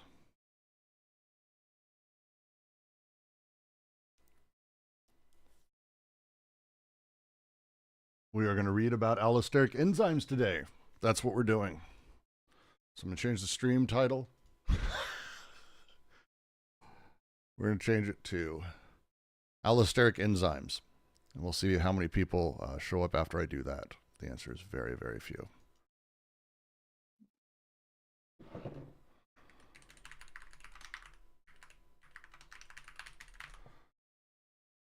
There. Before I do that, and all of you get sent off and I start reading, I do want to say thank you for joining. You're free to take off. If you want to stick around, you're more than welcome to. I'm going to be deep diving this because I don't like when I have a block inside of a page of Anti-Oedipus, and we are going to remove that if it takes all week. And there's a hell of a block. I don't like it. So I just want to say thank you for joining. Please do join us on the Discord, discord.gg/DGQC. If you like what we're doing, patreon.com/DGQC. Or drop a super chat or membership, all that fun stuff if you like what we're doing generally. Otherwise, we will see you guys probably later tonight. I'll be doing a stream, given that the Trump administration turned off Medicaid and has disabled all federal funding for any grant program in the entire country. Which is going to shut down rural hospitals and police forces in multiple areas. So it's going to be a fun week. Strap the fuck in. Strap the fuck in. It's going to be fun. But for now, we have to get out from this delirium. Yes. There we go. Okay. I have something to say. Ooh, who would this be? Hello, Josh. What was that? Josh. What was that? What was that? What was that noise? That voice? Were you? Don't do that. That was. Sorry. I was like, what the fuck is? Who the fuck? I was so ready to ban somebody. I was like, I know. It sounded so Zumbaberish. So I think it was last week. I had asked about trying to what extent it makes sense to make a distinction between a description of biological or molecular, biochemical processes that is supposed to be understood in some sense as independent, if that's, of our relation, our theoretical relation to these processes versus our, so in other words, you could talk about how in our theorizing, or the difference between, for example, Geoffrey and Cuvier, you've got two distinct theoretical approaches, and then you could go into the ways in which or the contribution, or you can flip the dimensions in terms, from the molar to the molecular with regard to our approach to the thinking of these biochemical processes. But then it seems to me that in passages like this, that Deleuze is pointing to the possibility of separating them. I mean, of course, it's always going to be us talking about these processes, but that I mean, Deleuze is certain. Do you see what I'm saying? That the Deleuze is allowing that these processes, in and of themselves, have these dimensions, these regimes have that the statistical and the I mean, obviously, the biological processes aren't doing statistical analyses on themselves as they are existing, but nonetheless, they're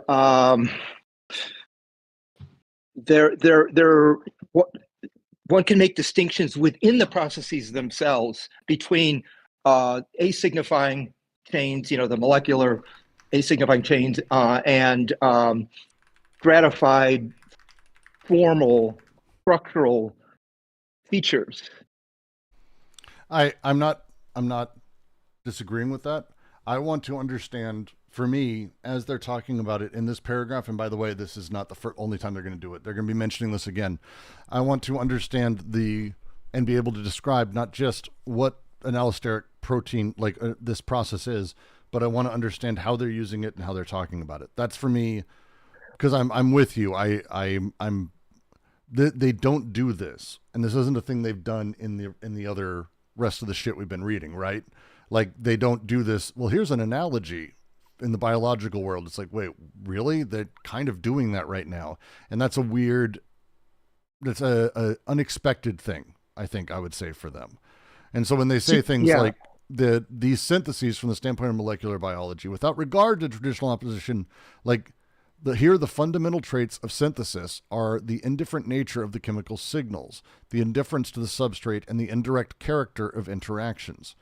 And I want to talk through how, because how I would read this up front, just because, again, I may seriously apologize about this later, but how I read this up front is that what they're doing is they're saying you need to understand that the desire machines are ultimately these analogous to, and that's why this is why I have trouble saying this, because that's just such a thing that they don't do.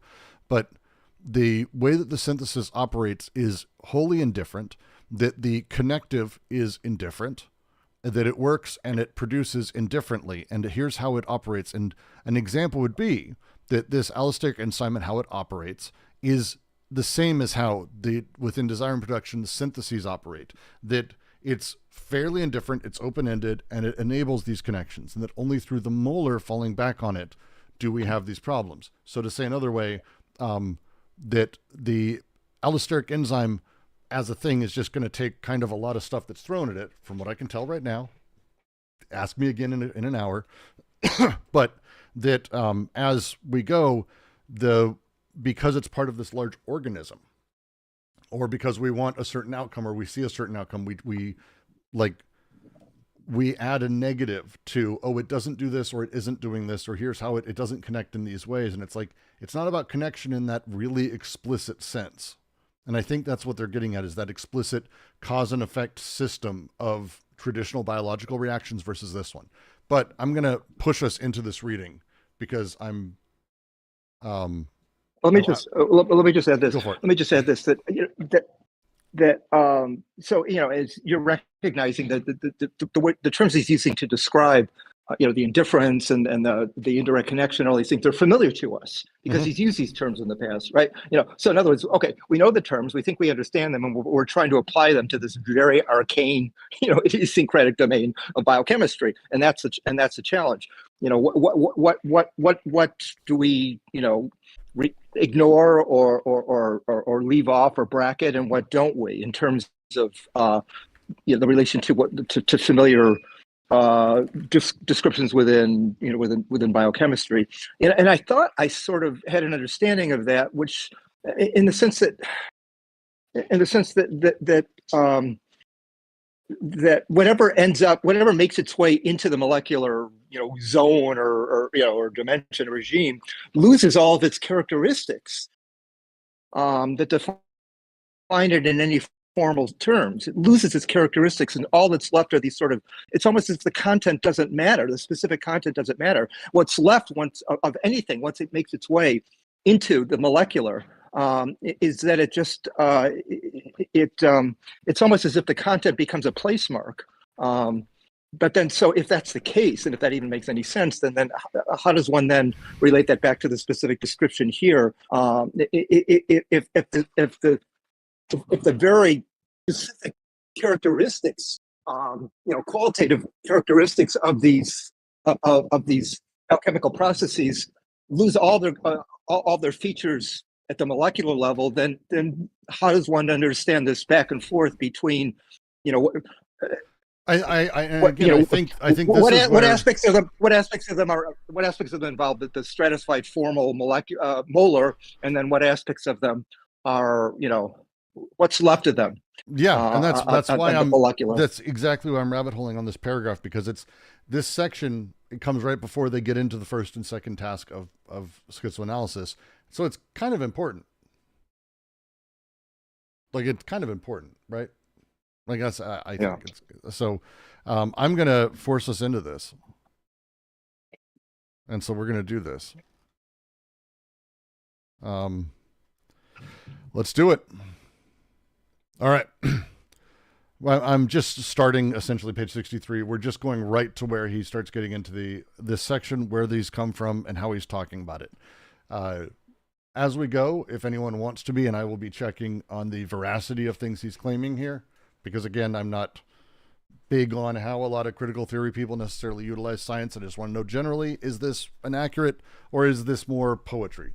If it's generally accurate, it's very fascinating. If it's more poetry, equally fascinating, but it's just different type of sort of sense to be made.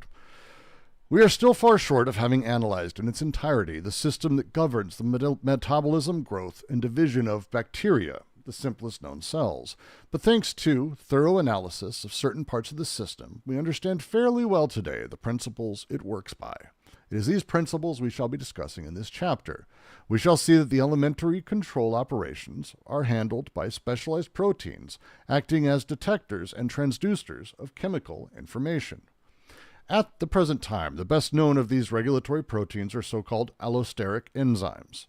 They compose a special class by reason of features which distinguish them from ordinary enzymes. Like the latter, allosteric enzymes recognize and bind electively a particular substrate and activate its conversion into products. This is accurate so far. But these enzymes have the further property of recognizing electively one or several other compounds, whose stereospecific association with the protein has a modifying effect, that is, depending upon the case of heightening or inhibiting its activity with respect to the substrate. This is still understood to be their general activity. This part I can, at this point, fairly well vouch for as far as I'm capable. But it's the phrasing, again, fascinating, because it's depending upon the case, this modifying effect has heightening or inhibiting its activity with respect to the substrate. It's a distance there between it and the substrate. Again, force. The thing to be thinking about through this is the force, the push, the positive, negative, the force of things. The regulatory coordinating function of interactions of this type, known as allosteric interactions, stands proven today by countless examples. These interactions may be classified into a certain number of regulatory patterns, depending upon the relationship existing between the reaction in question and the metabolic origin of the allosteric effectors controlling it. The main regulatory pattern are these, and it goes through them. So these are the general regulatory patterns of this thing. Different stuff comes in and it inhibits or portends a heightening of the substrate. Okay.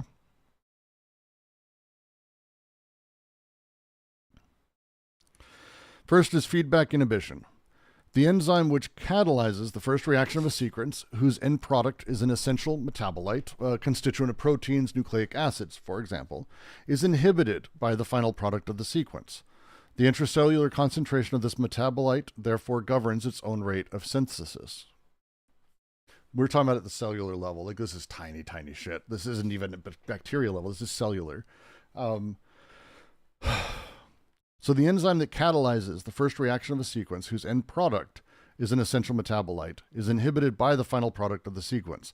This is feedback inhibition, negative feedback loop of the process. And Wig, by the way, if you feel free to jump in the Discord at any point, if you have this education, if anyone does, by the way.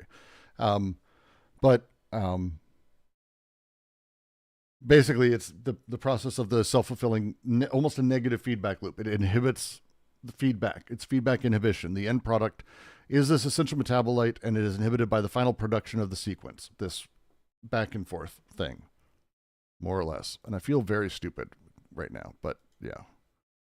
Someone share this PDF. Oh, I didn't even share this PDF that we're reading. I apologize, Zenda. We're reading Anti-Oedipus, but not anymore. Now we're moving on to rabbit holing on some Jacques Monod to learn about microbiology. Mostly microbiology. Yep, all Secret Agent down on YouTube saying it.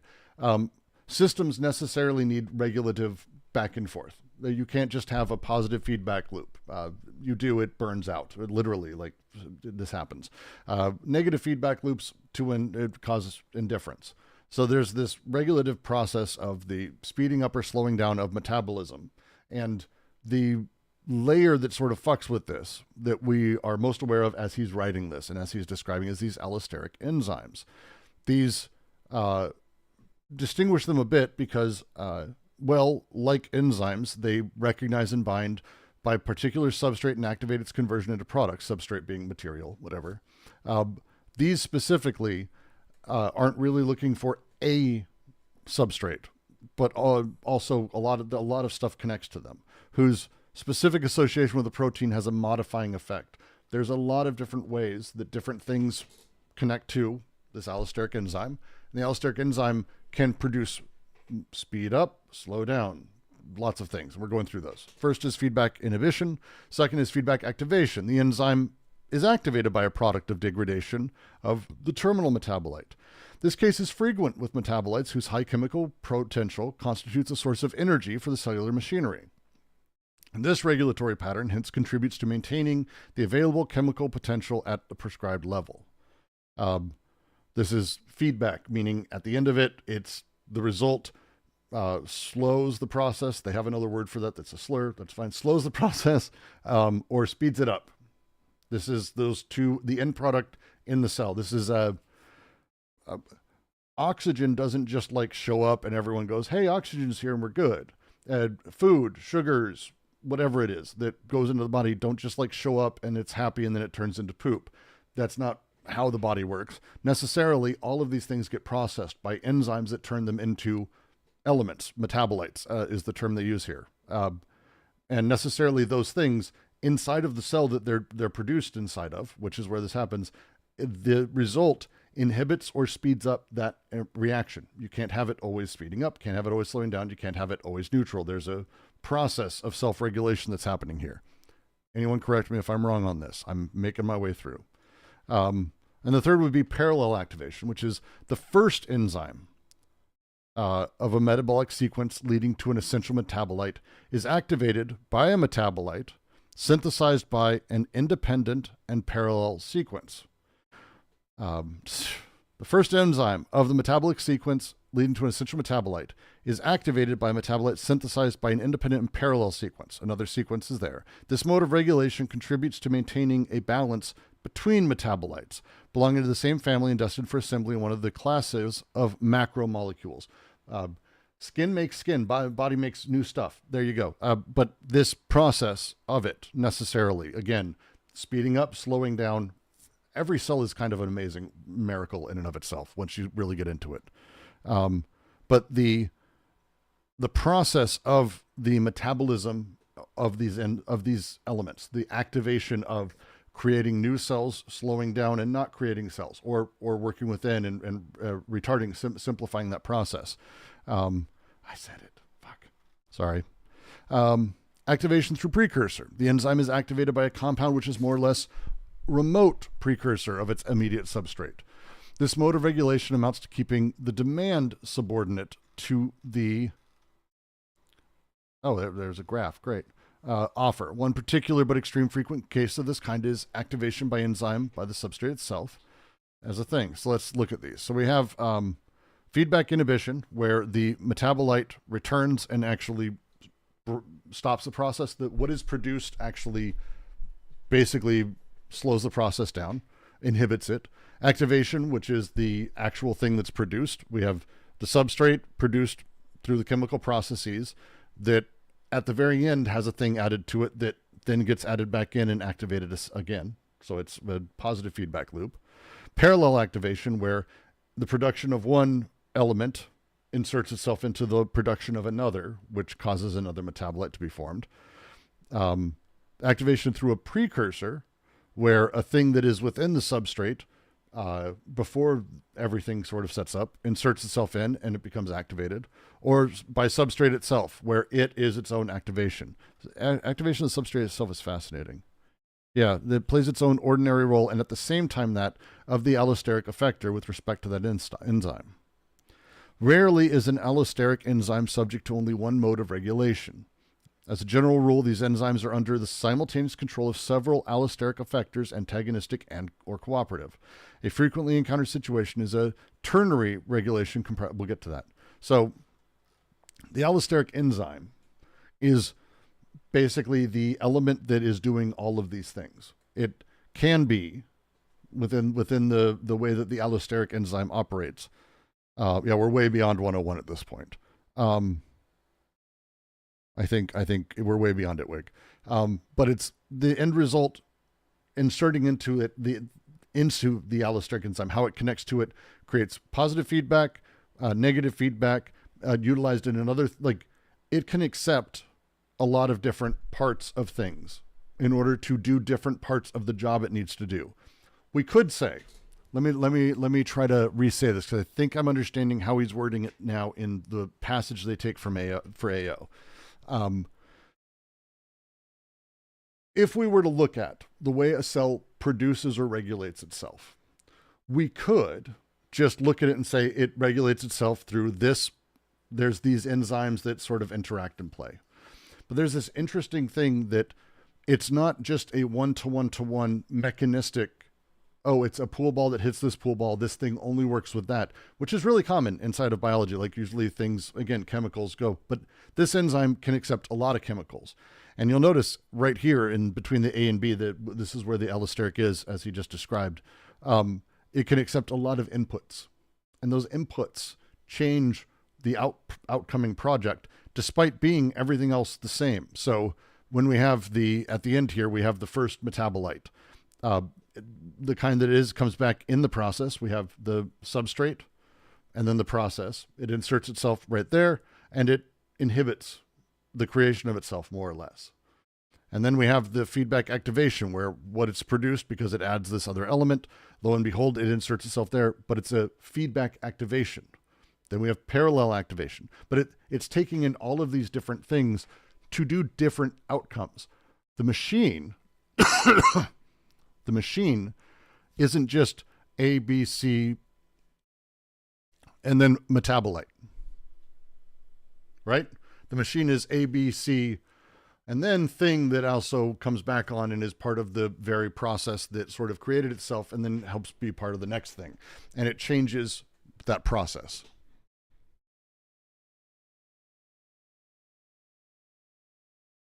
Yeah, it interacts with its own interaction.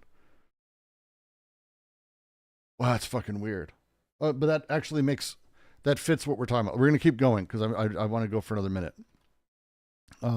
And get into this next bit.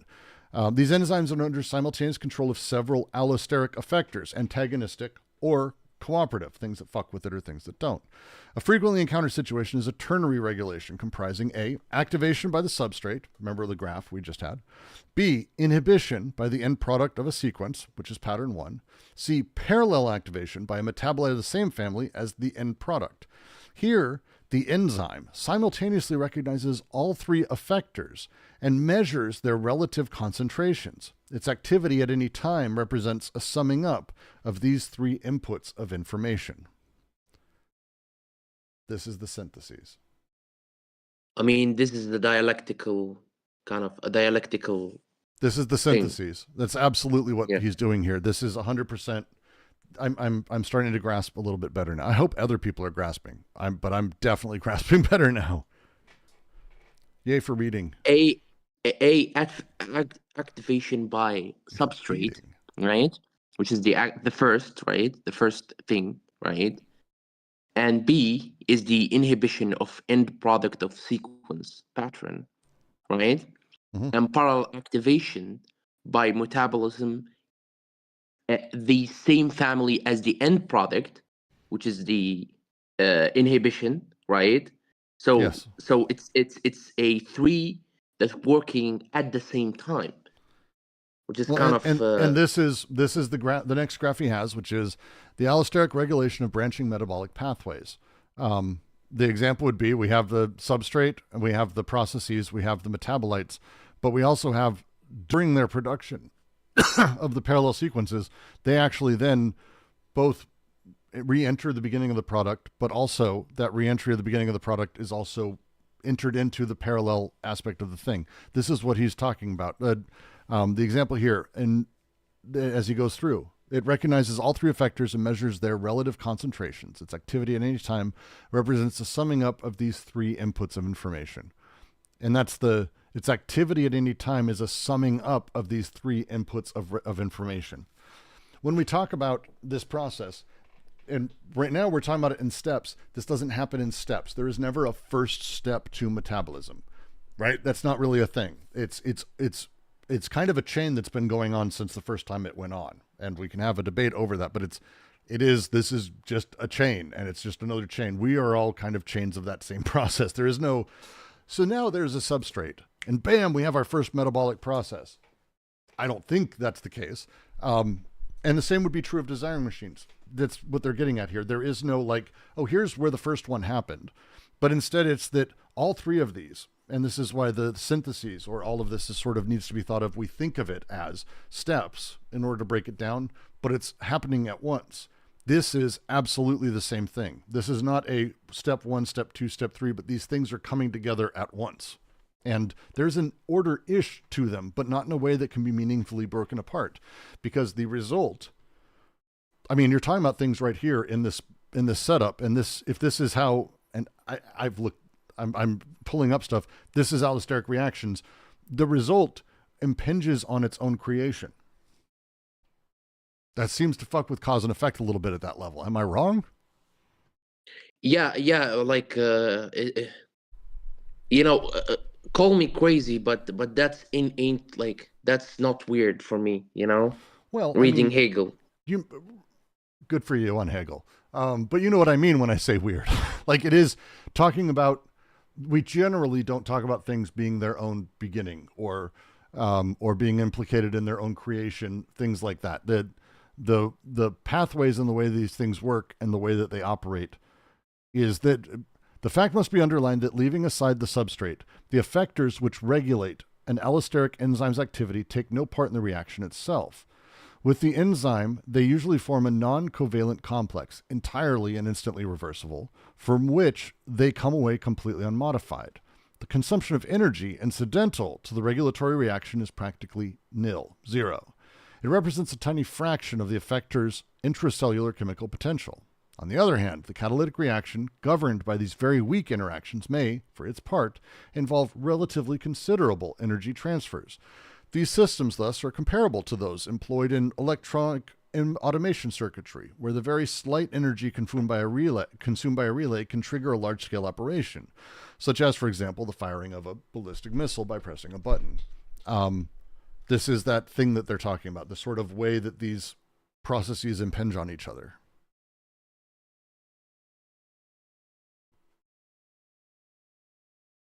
Yeah, it breaks the linear causality chain, but not causality in particular. So if we go back, and I want to go back now to how it's used here in AO. Sorry, go ahead, Marcellus, if you got a thing.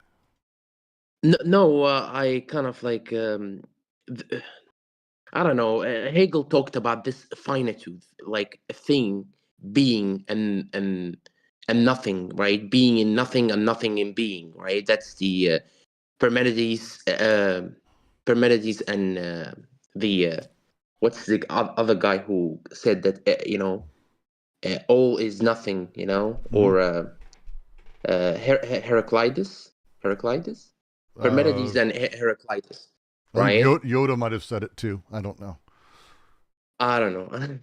But like, there's things that coming from from the finitude, right? From finitude. I don't know, maybe, but like, there's something that like, there's beings that come from the finitude of the thing in itself, right? And it could be like collapsing, right? Could be finite and infinite at the same time, right? That's what we call finitude in Hegelian terminology. So yeah. So it could be that, but I'll search about that. I'll search about this book, I will read it a bit more. Well, and I think we will end up reading it again next week, but I want to move to the next paragraph, which I think fits really much right in with what we just read from the book. Because I think, again, these are the tiniest bits, the smallest processes. We're talking about enzymes within a single cell, and even within the structure of that cell, the way enzymes interact and how they sort of interplay. And the phrasing Deleuze uses is, here the fundamental traits of synthesis are the indifferent nature of the chemical signals, because they are themselves indifferent. Like, they aren't like a chemical signal that says, this is for slowing down, because it's not. It's not. It is in this like contextual sort of case, but it isn't a signal that's to slow it down. That varies. The indifference of the substrate. The substrate, again, isn't like saying go do X or whatever. And the indirect character of the interactions. There isn't a linear this does that. It's a this then that, and like two pool balls hitting each other. In fact, the substrate and ligands prompting to read this again, or inhibiting its activity, there exists no chemically necessary relationship of structure or reactivity. That's what we just saw. There is no immediate structure, not in the sense of how we talk about it often when we talk about structures at this level. An allosteric protein should be seen as a specialized product of molecular engineering, enabling interactions, positive or negative, to come about between compounds without chemical affinity, and thereby eventually subordinating any reaction to the intervention of compounds that are chemically foreign and indifferent to this reaction. The way in which allosteric interactions work hence permits a complete freedom in the choice of controls. These controls, having no chemical requirements to answer to, will be more responsive to physiological requirements and accordingly be selected for the extent to which they confer heightened coherence and efficiency upon the cell or organism. In a word, the very gratuitousness of these systems, and this is, I think, the thing that he's going into, the very gratuitousness of these systems, right? The very gratuitousness of these systems, giving molecular evolution a practically limitless field for exploration and experiment, enabled it to elaborate the huge network of cybernetic interconnections. Cybernetic is a very particular term here. Do not go too far with that. But it's cybernetic interconnections. The next paragraph, he goes, and I think this is where we get to the point. So I'm moving forward. How, starting from this domain of chance or of real inorganization, and it is inorganization, large configurations are organized that necessarily reproduce a structure under the actions of DNA and its segments, the genes, performing veritable lottery drawings, creating switching points as lines of selection or evolution. This, indeed, is what all the stages of the passage from the molecular to the molar demonstrate, such as this passage appears in the organic machines, but no less so in the social machines with other laws and other figures. In this sense, it was possible to insist on a common characteristic of human cultures and living species as Markov chains, aleatory phenomena that are partially dependent. In the genetic code, as in the social codes, what is termed a signifying chain is more a jargon than a language, composed of non-signifying elements that have a meaning or an effect of signification only in the large aggregates that they constitute through a linked drawing of elements, a partial dependence, a superposition of relays. It is not a matter of biologizing human history, nor of anthropologizing natural history. It is a matter of showing the common participation of the social machines and the organic machines in the desiring machines. At man's most basic stratum, the id, the schizophrenic cell, the schizomolecules, their chains, their jargons, there's a whole biology of schizophrenia. Molecular biology is itself schizophrenic, as is microphysics. But inversely, schizophrenia, the theory of schizophrenia, is biological, biocultural, in as much as it examines the machinic connections of the molecular object, their distribution into maps of intensity on the giant molecule of the body without organs, and the statistical accumulations that form and select with large aggregates. That's a lot, but I got to tell you, I really like this now. I think I like it more, and Yeah. I think it's clicking more because it's this opening, and it's such a see Tom and I'm with Tom on this. This is a really interesting phrasing they're using to get us through. Tom, remember how I always say, just join me on the journey because you never know where this is going. We're talking about 2 paragraphs is all we've done today, and this is, but it's. The phrasing they've got is really interesting around a couple things. The first is that we're talking a domain of chance or real inorganization. And I like that phrasing, real inorganization. Cells aren't organized. There isn't like an organ of a cell. They're constituents of a larger sort of biology, but the domain of chance, the way that they're set up, are organized that necessarily reproduces a structure under the action of DNA and its segments. This follows, by the way, Susan Oyama's talk on the ontology of information, worth reading the book, but creating switching points as lines of selection or evolution. This is what all stages of the passage from molecular to molar demonstrate. And this is what they're going through. The play that they're making is so fascinating.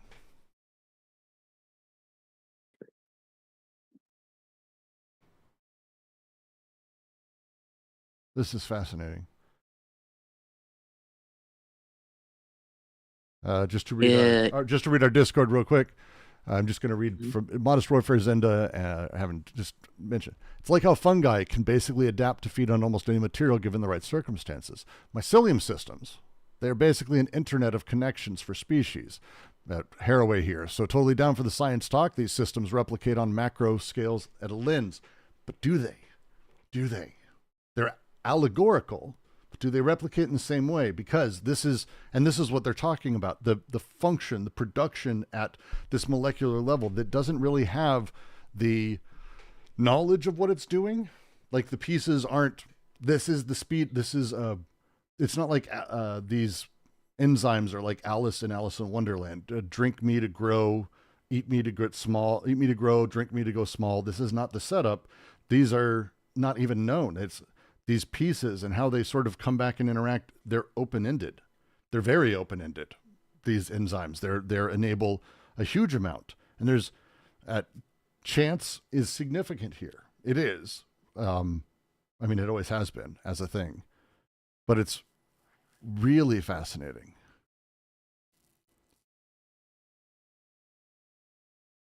We have not done a Haraway talk. We had we did. We had a group for a year or so that if you want to @Hum HUMM on our server, Hum ran a philosophy of science group that did a whole bunch of different stuff and touched into a lot of things. And I don't have the time to mentally handle this.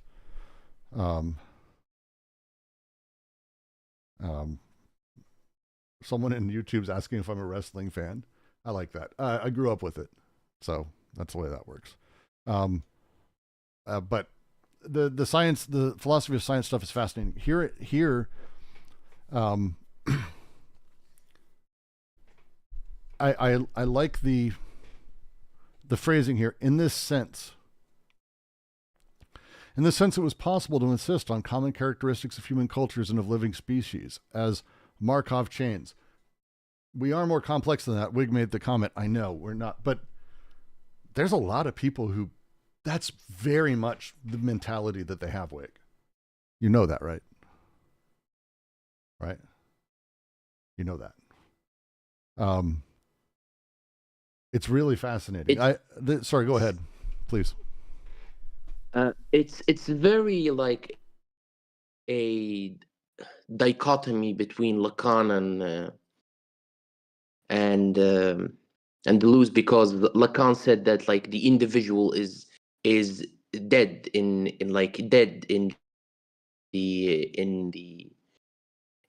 the face of like the species, right? Which he kind of like trying to walk away from this idea, right? This idea would divulge into like these ideas about like Deleuze, like Deleuze, you know. You're super cutting out. Sorry. You know. You're super cutting out. So we're you know, indigenous code and social right codes. Hello. You are cutting out, and I'm getting like half of every syllable, and it's making it completely incoherent. So we'll pause that. I want to talk about this one sentence in here. when your computer comes back, we'll start up again. It's a matter of it's this line. It is not a matter of biologizing human history. The sentence I can't say is the important part. It is not a matter of biologizing human history, nor of anthropologizing natural history. These are very much shots fired to a handful of other critical theorists. It is a matter of showing the common participation of social machines and organic machines in desiring machines. This is why we just went through that. There is no... Hello, how are you doing? Sorry. Okay, sorry. Did you hear me talking? Can you hear me now? Sorry. No, it's okay. I don't know if you can hear me or not. Please talk real quick. Make it fast. No. Make it fast, Marcellus. Okay. Okay, Brooks. In the genetic code, as in the social codes, what's termed as signifying chain is more a jargon than a language, right? So he kind of like talking like, kind of like pushing back against Lacan, right? Mm-hmm. Composed of non-signifying elements, aggregate that they constitute through a linked drawing of elements and partial dependence, right? And superposition of relays. So what is the relays? Relays, which mean signifying chains. These signifying chains are unorganized, right? It's kind of like and we talking about in the chains, in the Chance and Necessity by Jack Monad. He talked about the molecular level, right? So it's not a matter of biologizing human history, right? It's not about like historicization, right? Or about like Clavi-Strauss, nor about like Clavi-Strauss idea, right? About the anthropologization of natural history. right? Like Levi-Strauss, right? So it's a matter of showing the common participation of social machines and organic machines in desire machines. So that's the point that I kind of like went a blind alley. Like I didn't understand it, right? So that's like the point that I went blind alley, right? I kind of didn't understand it. So could you explain it to me, please? So, you may have to restate that, but more or less, I think what they're saying here as a thing is to talk through that one, there's this mechanized view of everything, that there is sort of pool balls knocking. There's step one, step two. A causal chain, you might say Markov chain, which is particularly just sort of playing with the very specific idea that we are dependent on that which came directly before, and that which is directly before is us. Marcellus, you're gonna have to mute yourself. I'm getting echoes. That's, I think, that setup. For example, if we talk about a formal language, which they kind of touch into here as well, when we talk about language as a thing, language that's deeply formal doesn't have a lot of contingency, a lot of uniqueness to it. It is developed on a series of rules that sort of pre-exist the language itself. And language is complicated like that. It's really fascinating, especially as they talk about it. That's why they're going about it. But instead, they're saying, like, at the basic level, the molecular, they're saying at the space of the enzymes and cells and the egg, all of that stuff, right? Or the cells within the egg, not even the egg itself. What's happening is, like, the biology itself is, in their wording, schizophrenic. It doesn't mean that it's frenetic and schizo. But again, remember, it's autism is mostly what they're talking about here as we know it today. That it exists and it connects just sort of its own thing. It doesn't really have sort of a care for the rest of the social space or the larger implications of it. It does not give a fuck at all. There's almost and it's what someone said in the chat, it's almost a chaos we're talking about here. It is a chaos. And from that chaos, what we have essentially are a handful of things that work and attract in very particular ways, and then build towards something that isn't the chaos as we're able to see. But that is the sort of characteristic and fundamentals of desiring production as well. And so they're kind of putting those things together. So it's the meaning and the setup and the reinforcement is through these patterns of development that sort of happen and reinforce each other and then grow into larger things and relationships. It's not really about the individual elements having all of this stuff baked into it. To say another way, Susan Oyama would probably say this. Brooks, as you're seeing him today, is not seeable in my genetic code. That's not what that is. That's not how genetics really works.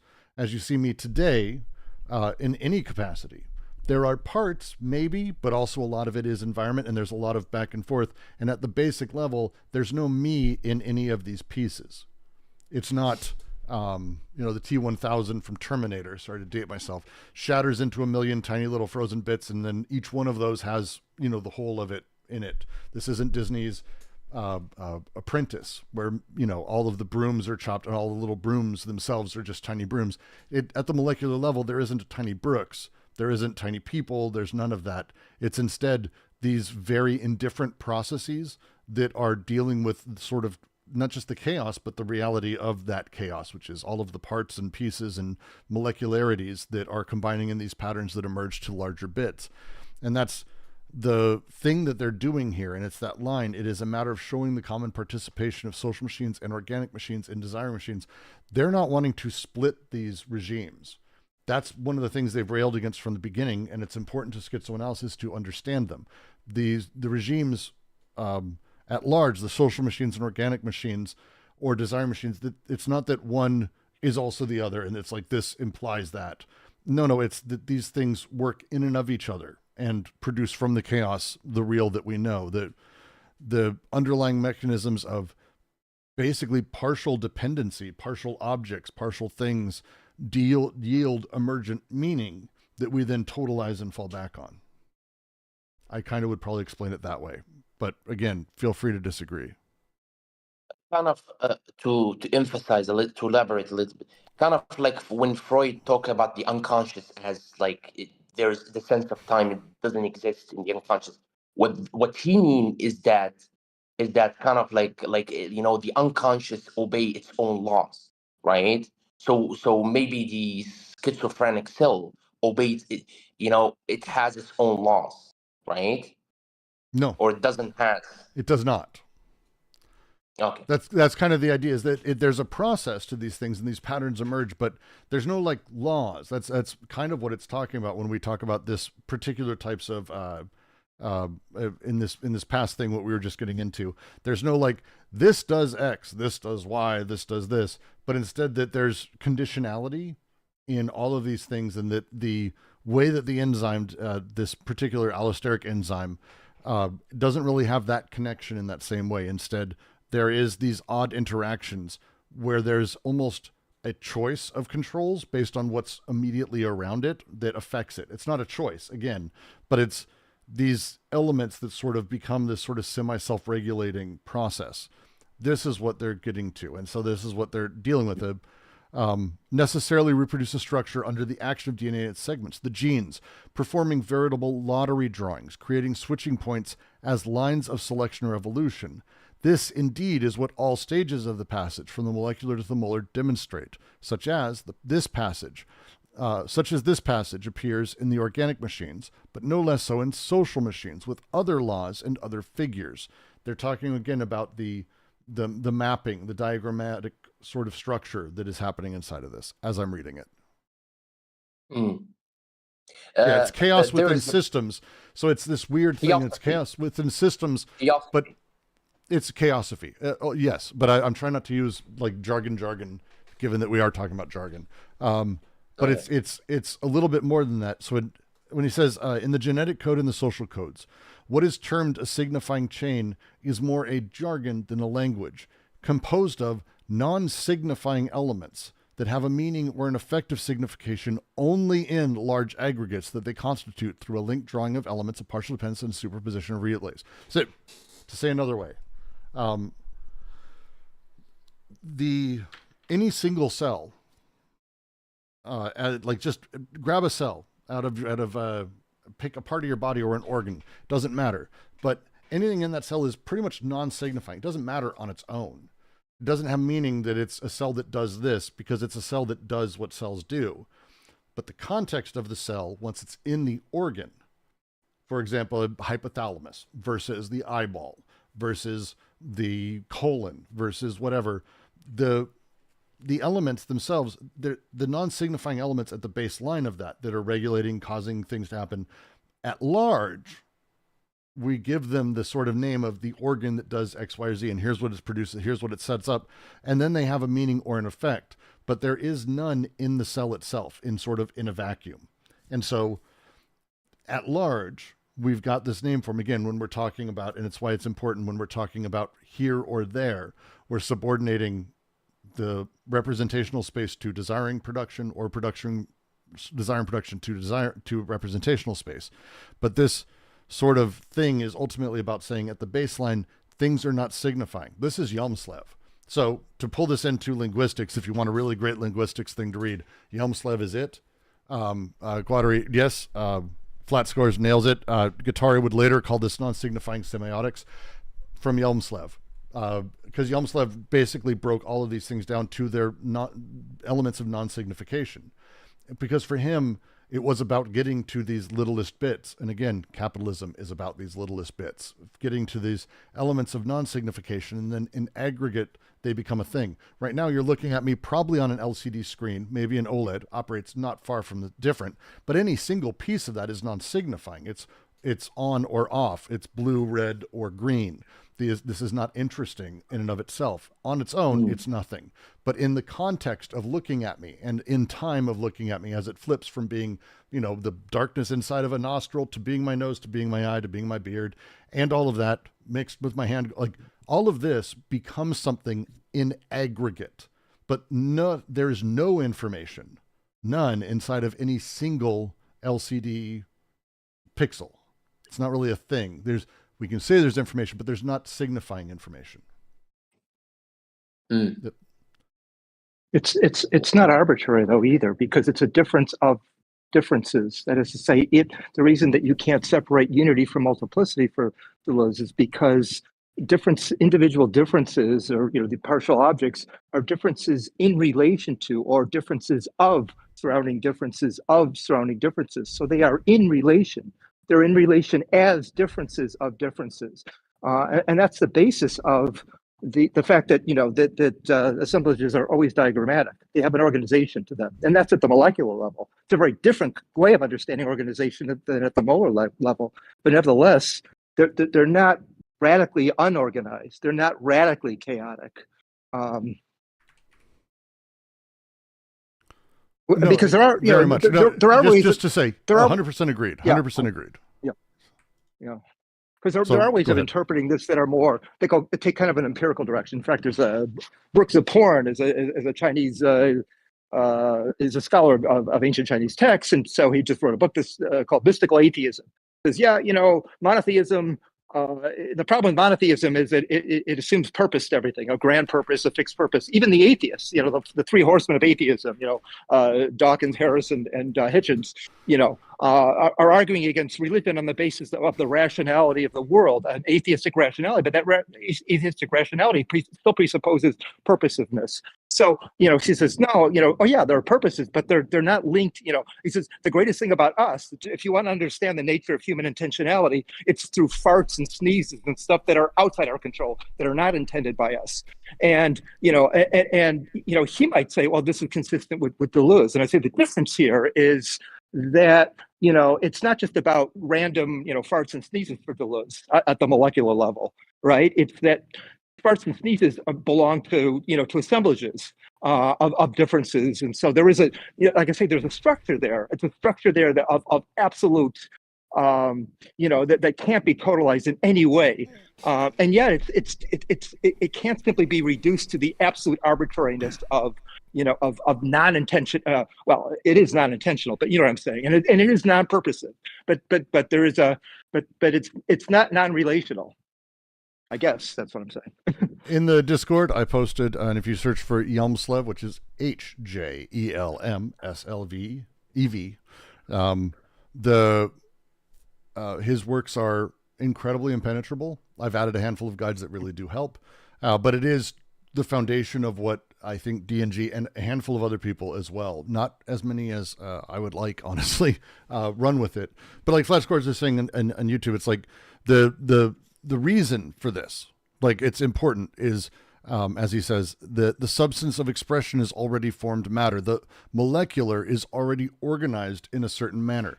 But again, this is where we start talking about it from what position. And this is where are we subordinating and how are we subordinating? It's super fun this way. But this is, I think, why we had this larger discussion and why we went down this deep rabbit hole on this fucking science shit. Can you tell I hate my fucking neighbor's house?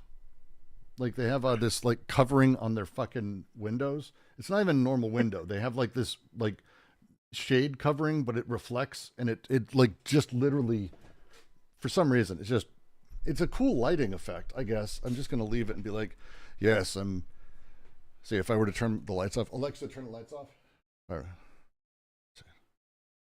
Okay. See, that's just a great lighting effect. There we go. You guys on YouTube you guys in Discord can't see it, but I look cool as shit right now. God damn, this fucking neighbor. As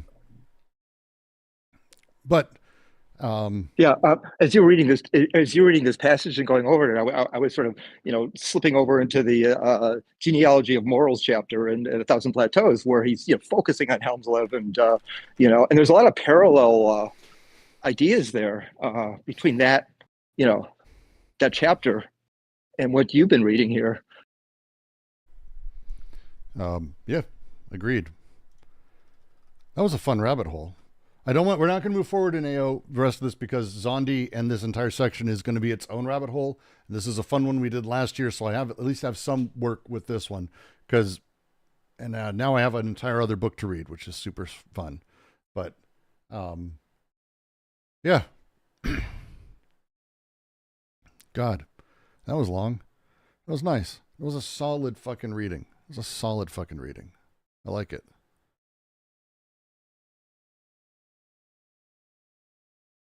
Love it. And I think chance will always exist within the smallest micro lens. Maybe when we see things happen on a larger scale. No, chance is in all of this. Like again, the quote I was making from YouTube, and I think Flat Scores would even agree with this too, that when we talk about the substance of expression already being formed, is that there is an organization in a certain way. The way that we talk about the cell in this, for example, and we've been talking about it, there is chance. Chance is actually really fucking big in the way, but there is a structure to it. But its chance is beyond important to the way that structure operates. Chance is very important to these fellows, we would say. Have we ever interrogated the connection between deleuze and Zen? For 2 years, we had a reading called deleuze, Dao Lu Zen, because that's literally, like, we all really enjoy that. I used to joke that if someone forced me at gunpoint to say what religion I was, I would have to say Taoist, because we tend towards that sort of thing. We have a Confucianism reading group that touches into deleuze as well right now, run by Ben, who's in a server. So there's a lot of super fun readings around that. Deleuze touches into, aside from Logic of Sense, but a handful of other places where he talks of the sages of the East and talks about Zen koans a lot in Logic of Sense and other places. There's a lot of interesting sort of side effects to that, but we've had a lot of those. The structure of chance, any interesting reading? There's a lot. There's a lot.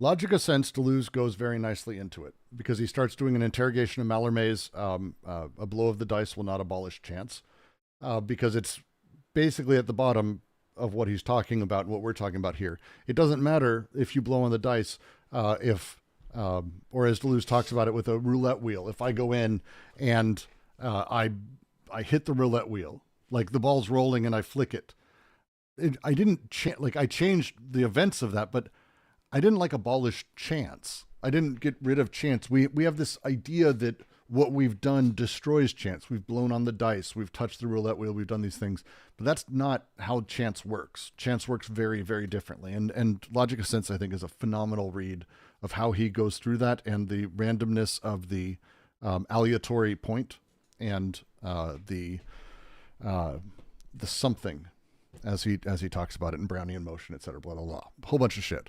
He really touches into a lot of that shit very nicely. So it's pretty good.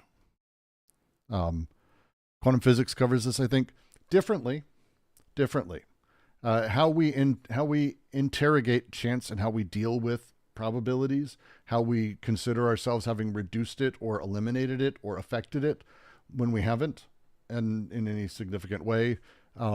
How we make sense of chance is the Logic of Sense is about how we make sense, like literally the production of sense, the logic of sense. So it's worth, it's a good read. Logic of Sense is a fun read too. It's a beast, but it's a fun read. But with that, a flat score is actually, I think of it, diagonal and chance is a really strong connection, I think. Yes. There's a lot. Tooting your own horn. I don't know who you are, but I want to know more about this horn you toot. The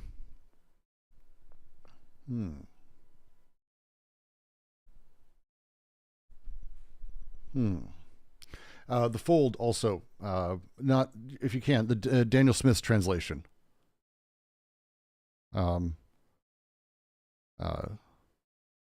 I've read the Resonances. I have a copy of Resonances of Neo-Confucianism.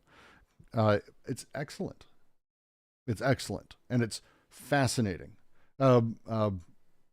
Fascinating, actually. We have much to talk about. But Logic of Sense, and the other would be The Fold. Daniel Smith has a translation. You can find it on here. Let me see if I've got... because it's, you don't buy The Fold. Don't buy The Fold. Do not buy The Fold. God damn it.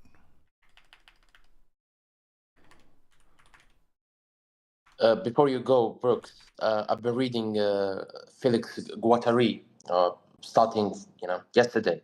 and Theosophy is my first like kind of reading. Oh, it's so Kind of, good. yeah, and I So think good. he mentioned like a lot of things. Oh no, Felix. Guattari Yeah. is deeply, deeply underread for people who get into Deleuze. And I think Deleuze probably puts it best. I think early Deleuze stands very well. I'm not at all knocking that, but the interaction that they have as basically right before they decide to work on Anti-Oedipus, thanks to Logic of Sense and Guattari's reading. From there on, it's not really possible to extricate Guattari from Deleuze. Even so much so that the apocryphal story, whether or not it's true, is that Felix had very little to do with what is philosophy in terms of like writing anything, but Deleuze couldn't figure out where he ended and Guattari began, so he just decided to give him credit. Deleuze talked about this all the time. Intersecting Lives goes into that they had that level of absolute impact, but they could not have been writing about more different things. Do not read Deleuze and think, oh, this is Guattari. It is not. Only the books they've written together ostensibly covers their work together really well. They wholly different styles of writing, focuses, things that they go in. It's incredible. Like generally across the board. Kind of like Engels and Marx. Okay. Not wildly far from that. And in the same way that like people don't read Engels, although I would probably say I'm not a big Engels fan. I would actually say Guattari's work is incredibly necessary to having a better understanding about so many elements.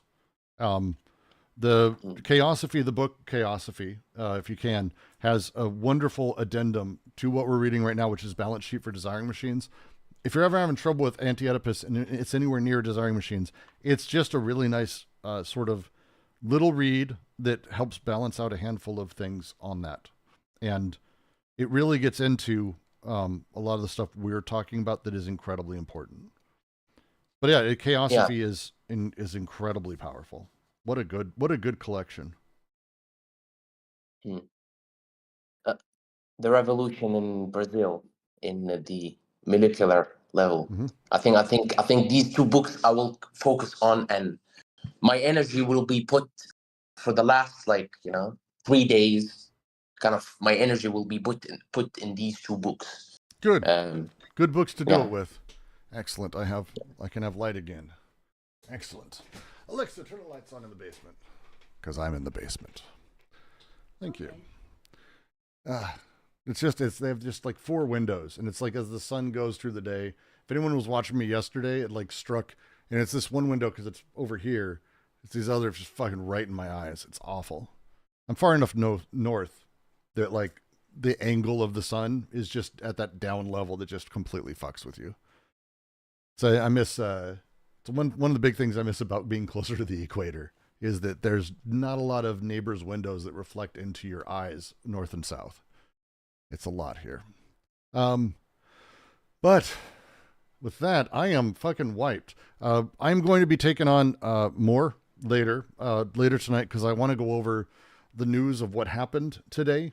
For those of you who don't know, in America, Trump has actually, I made this point yesterday and a couple days ago where I said the worst thing I think that could happen is that if he only does these weird statements that get everyone in a big fucking tizzy and everyone gets pissy. Oh, he's saying this, he's saying that.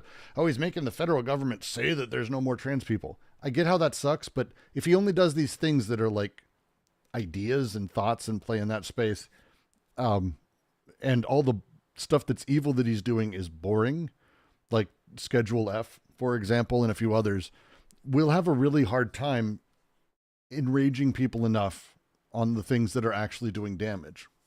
And it's a problem, I think. That's not a problem anymore.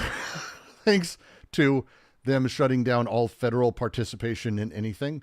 All federal grants have been paused. And with that, the Medicare and the Medicaid website, which is for 72 million people to get health care, and it's insurance for it's the largest insurer in the country, doesn't work anymore. And rural hospitals and anything propped up by federal grants, which is from bridges to police stations to sheriff's offices, anything that has federal money coming in, is on indefinite pause. And that's going to just, that's really bad. And it's already being felt. Like, people don't realize this is a thing that's going to hit tomorrow. This isn't a thing that's like going to be a slow burn. This is a thing that's going to hit tomorrow, and you're going to see hospitals closing in poor areas across the country. You're going to see police stations. And I know all cops are bad, whatever, but I don't know if you want all those cop stations to just close like this. Bad day. Farmers, small farms, fucked. Like, there's just, it's a huge list of shit that is completely destroyed. So to go through what that means and how is, I think, important. And I'm going to be doing that a little bit later tonight after I have get some protein in me, a little bit more caffeine, get a chance to recharge my brain, because this, as much as this is highlight of my week generally. Like, yeah, it's one of my favorite things I do is this reading and talking to people and working through this stuff and meeting all of you fuckers. It is, it empties my brain. It empties my brain big time. Big time. So I need to let my brain recharge a little bit, get some food. I got to set up dinner to cook, all that stuff. I'm the cook of the house. Yeah. Trying to think if there's anything else going on. No, it's a big deal.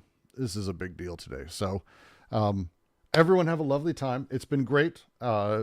Please join the Discord if you would like to chat more. Flat scores.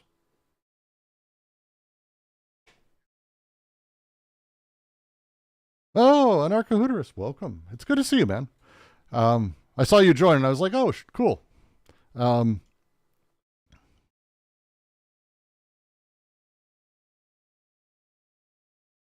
Oh no, you're fine. You're good. You're good. It's a thing.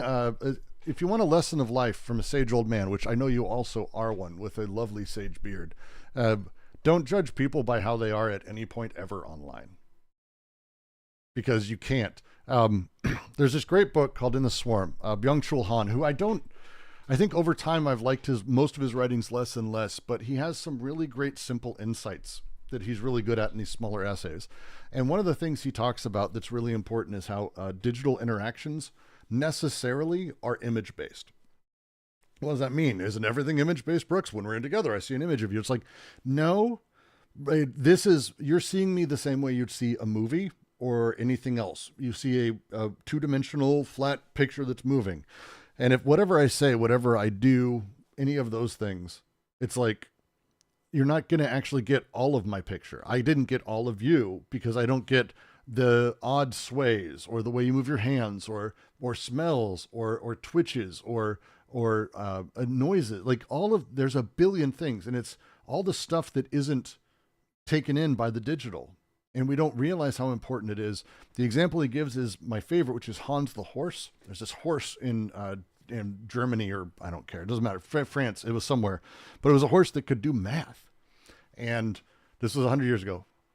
And they stomped what's 2 + 2? It stomps its hoof 4 times and everyone claps. And he would sell tickets. This guy would sell tickets to his horse. And he genuinely believed the horse could do math because the horse never got anything wrong. You could ask him anything and everyone would be like, what the fuck? This horse gets it. And so they had a bunch of people, a veteran, no one could do it. But this philosopher came along he was like, oh, the answer is it's actually nothing. What do you mean? He goes, well, right before it's about to like stomp one more time and get it wrong, there's a hushed silence that happens. And the horse knows to stop. Because if it hears the hushed silence, it knows it gets a treat. That's it. That's like the limit. And it's like, oh, fuck. The hushed silence, the thing we don't even know is a thing, is what made this horse able to do math. So just imagine the multitude of things we are wholly unaware of that we don't include in our digital experiences with other people. The multitude. So don't ever trust anyone's digital personality unless they turn out to be, a giant piece of shit. It's a different thing. I'm not talking about ethically. I'm talking about like general behaviors. You don't know everything about what's happening with a person. Yeah, it's a lot. Yes, we miss all the farts and sneezes. And we miss all of that stuff. But with that, I'm going to bounce. Thank all of you for joining. This was lovely. Be watching for the stream later tonight. And as always, keep on Keep on, Anti-Oedipus.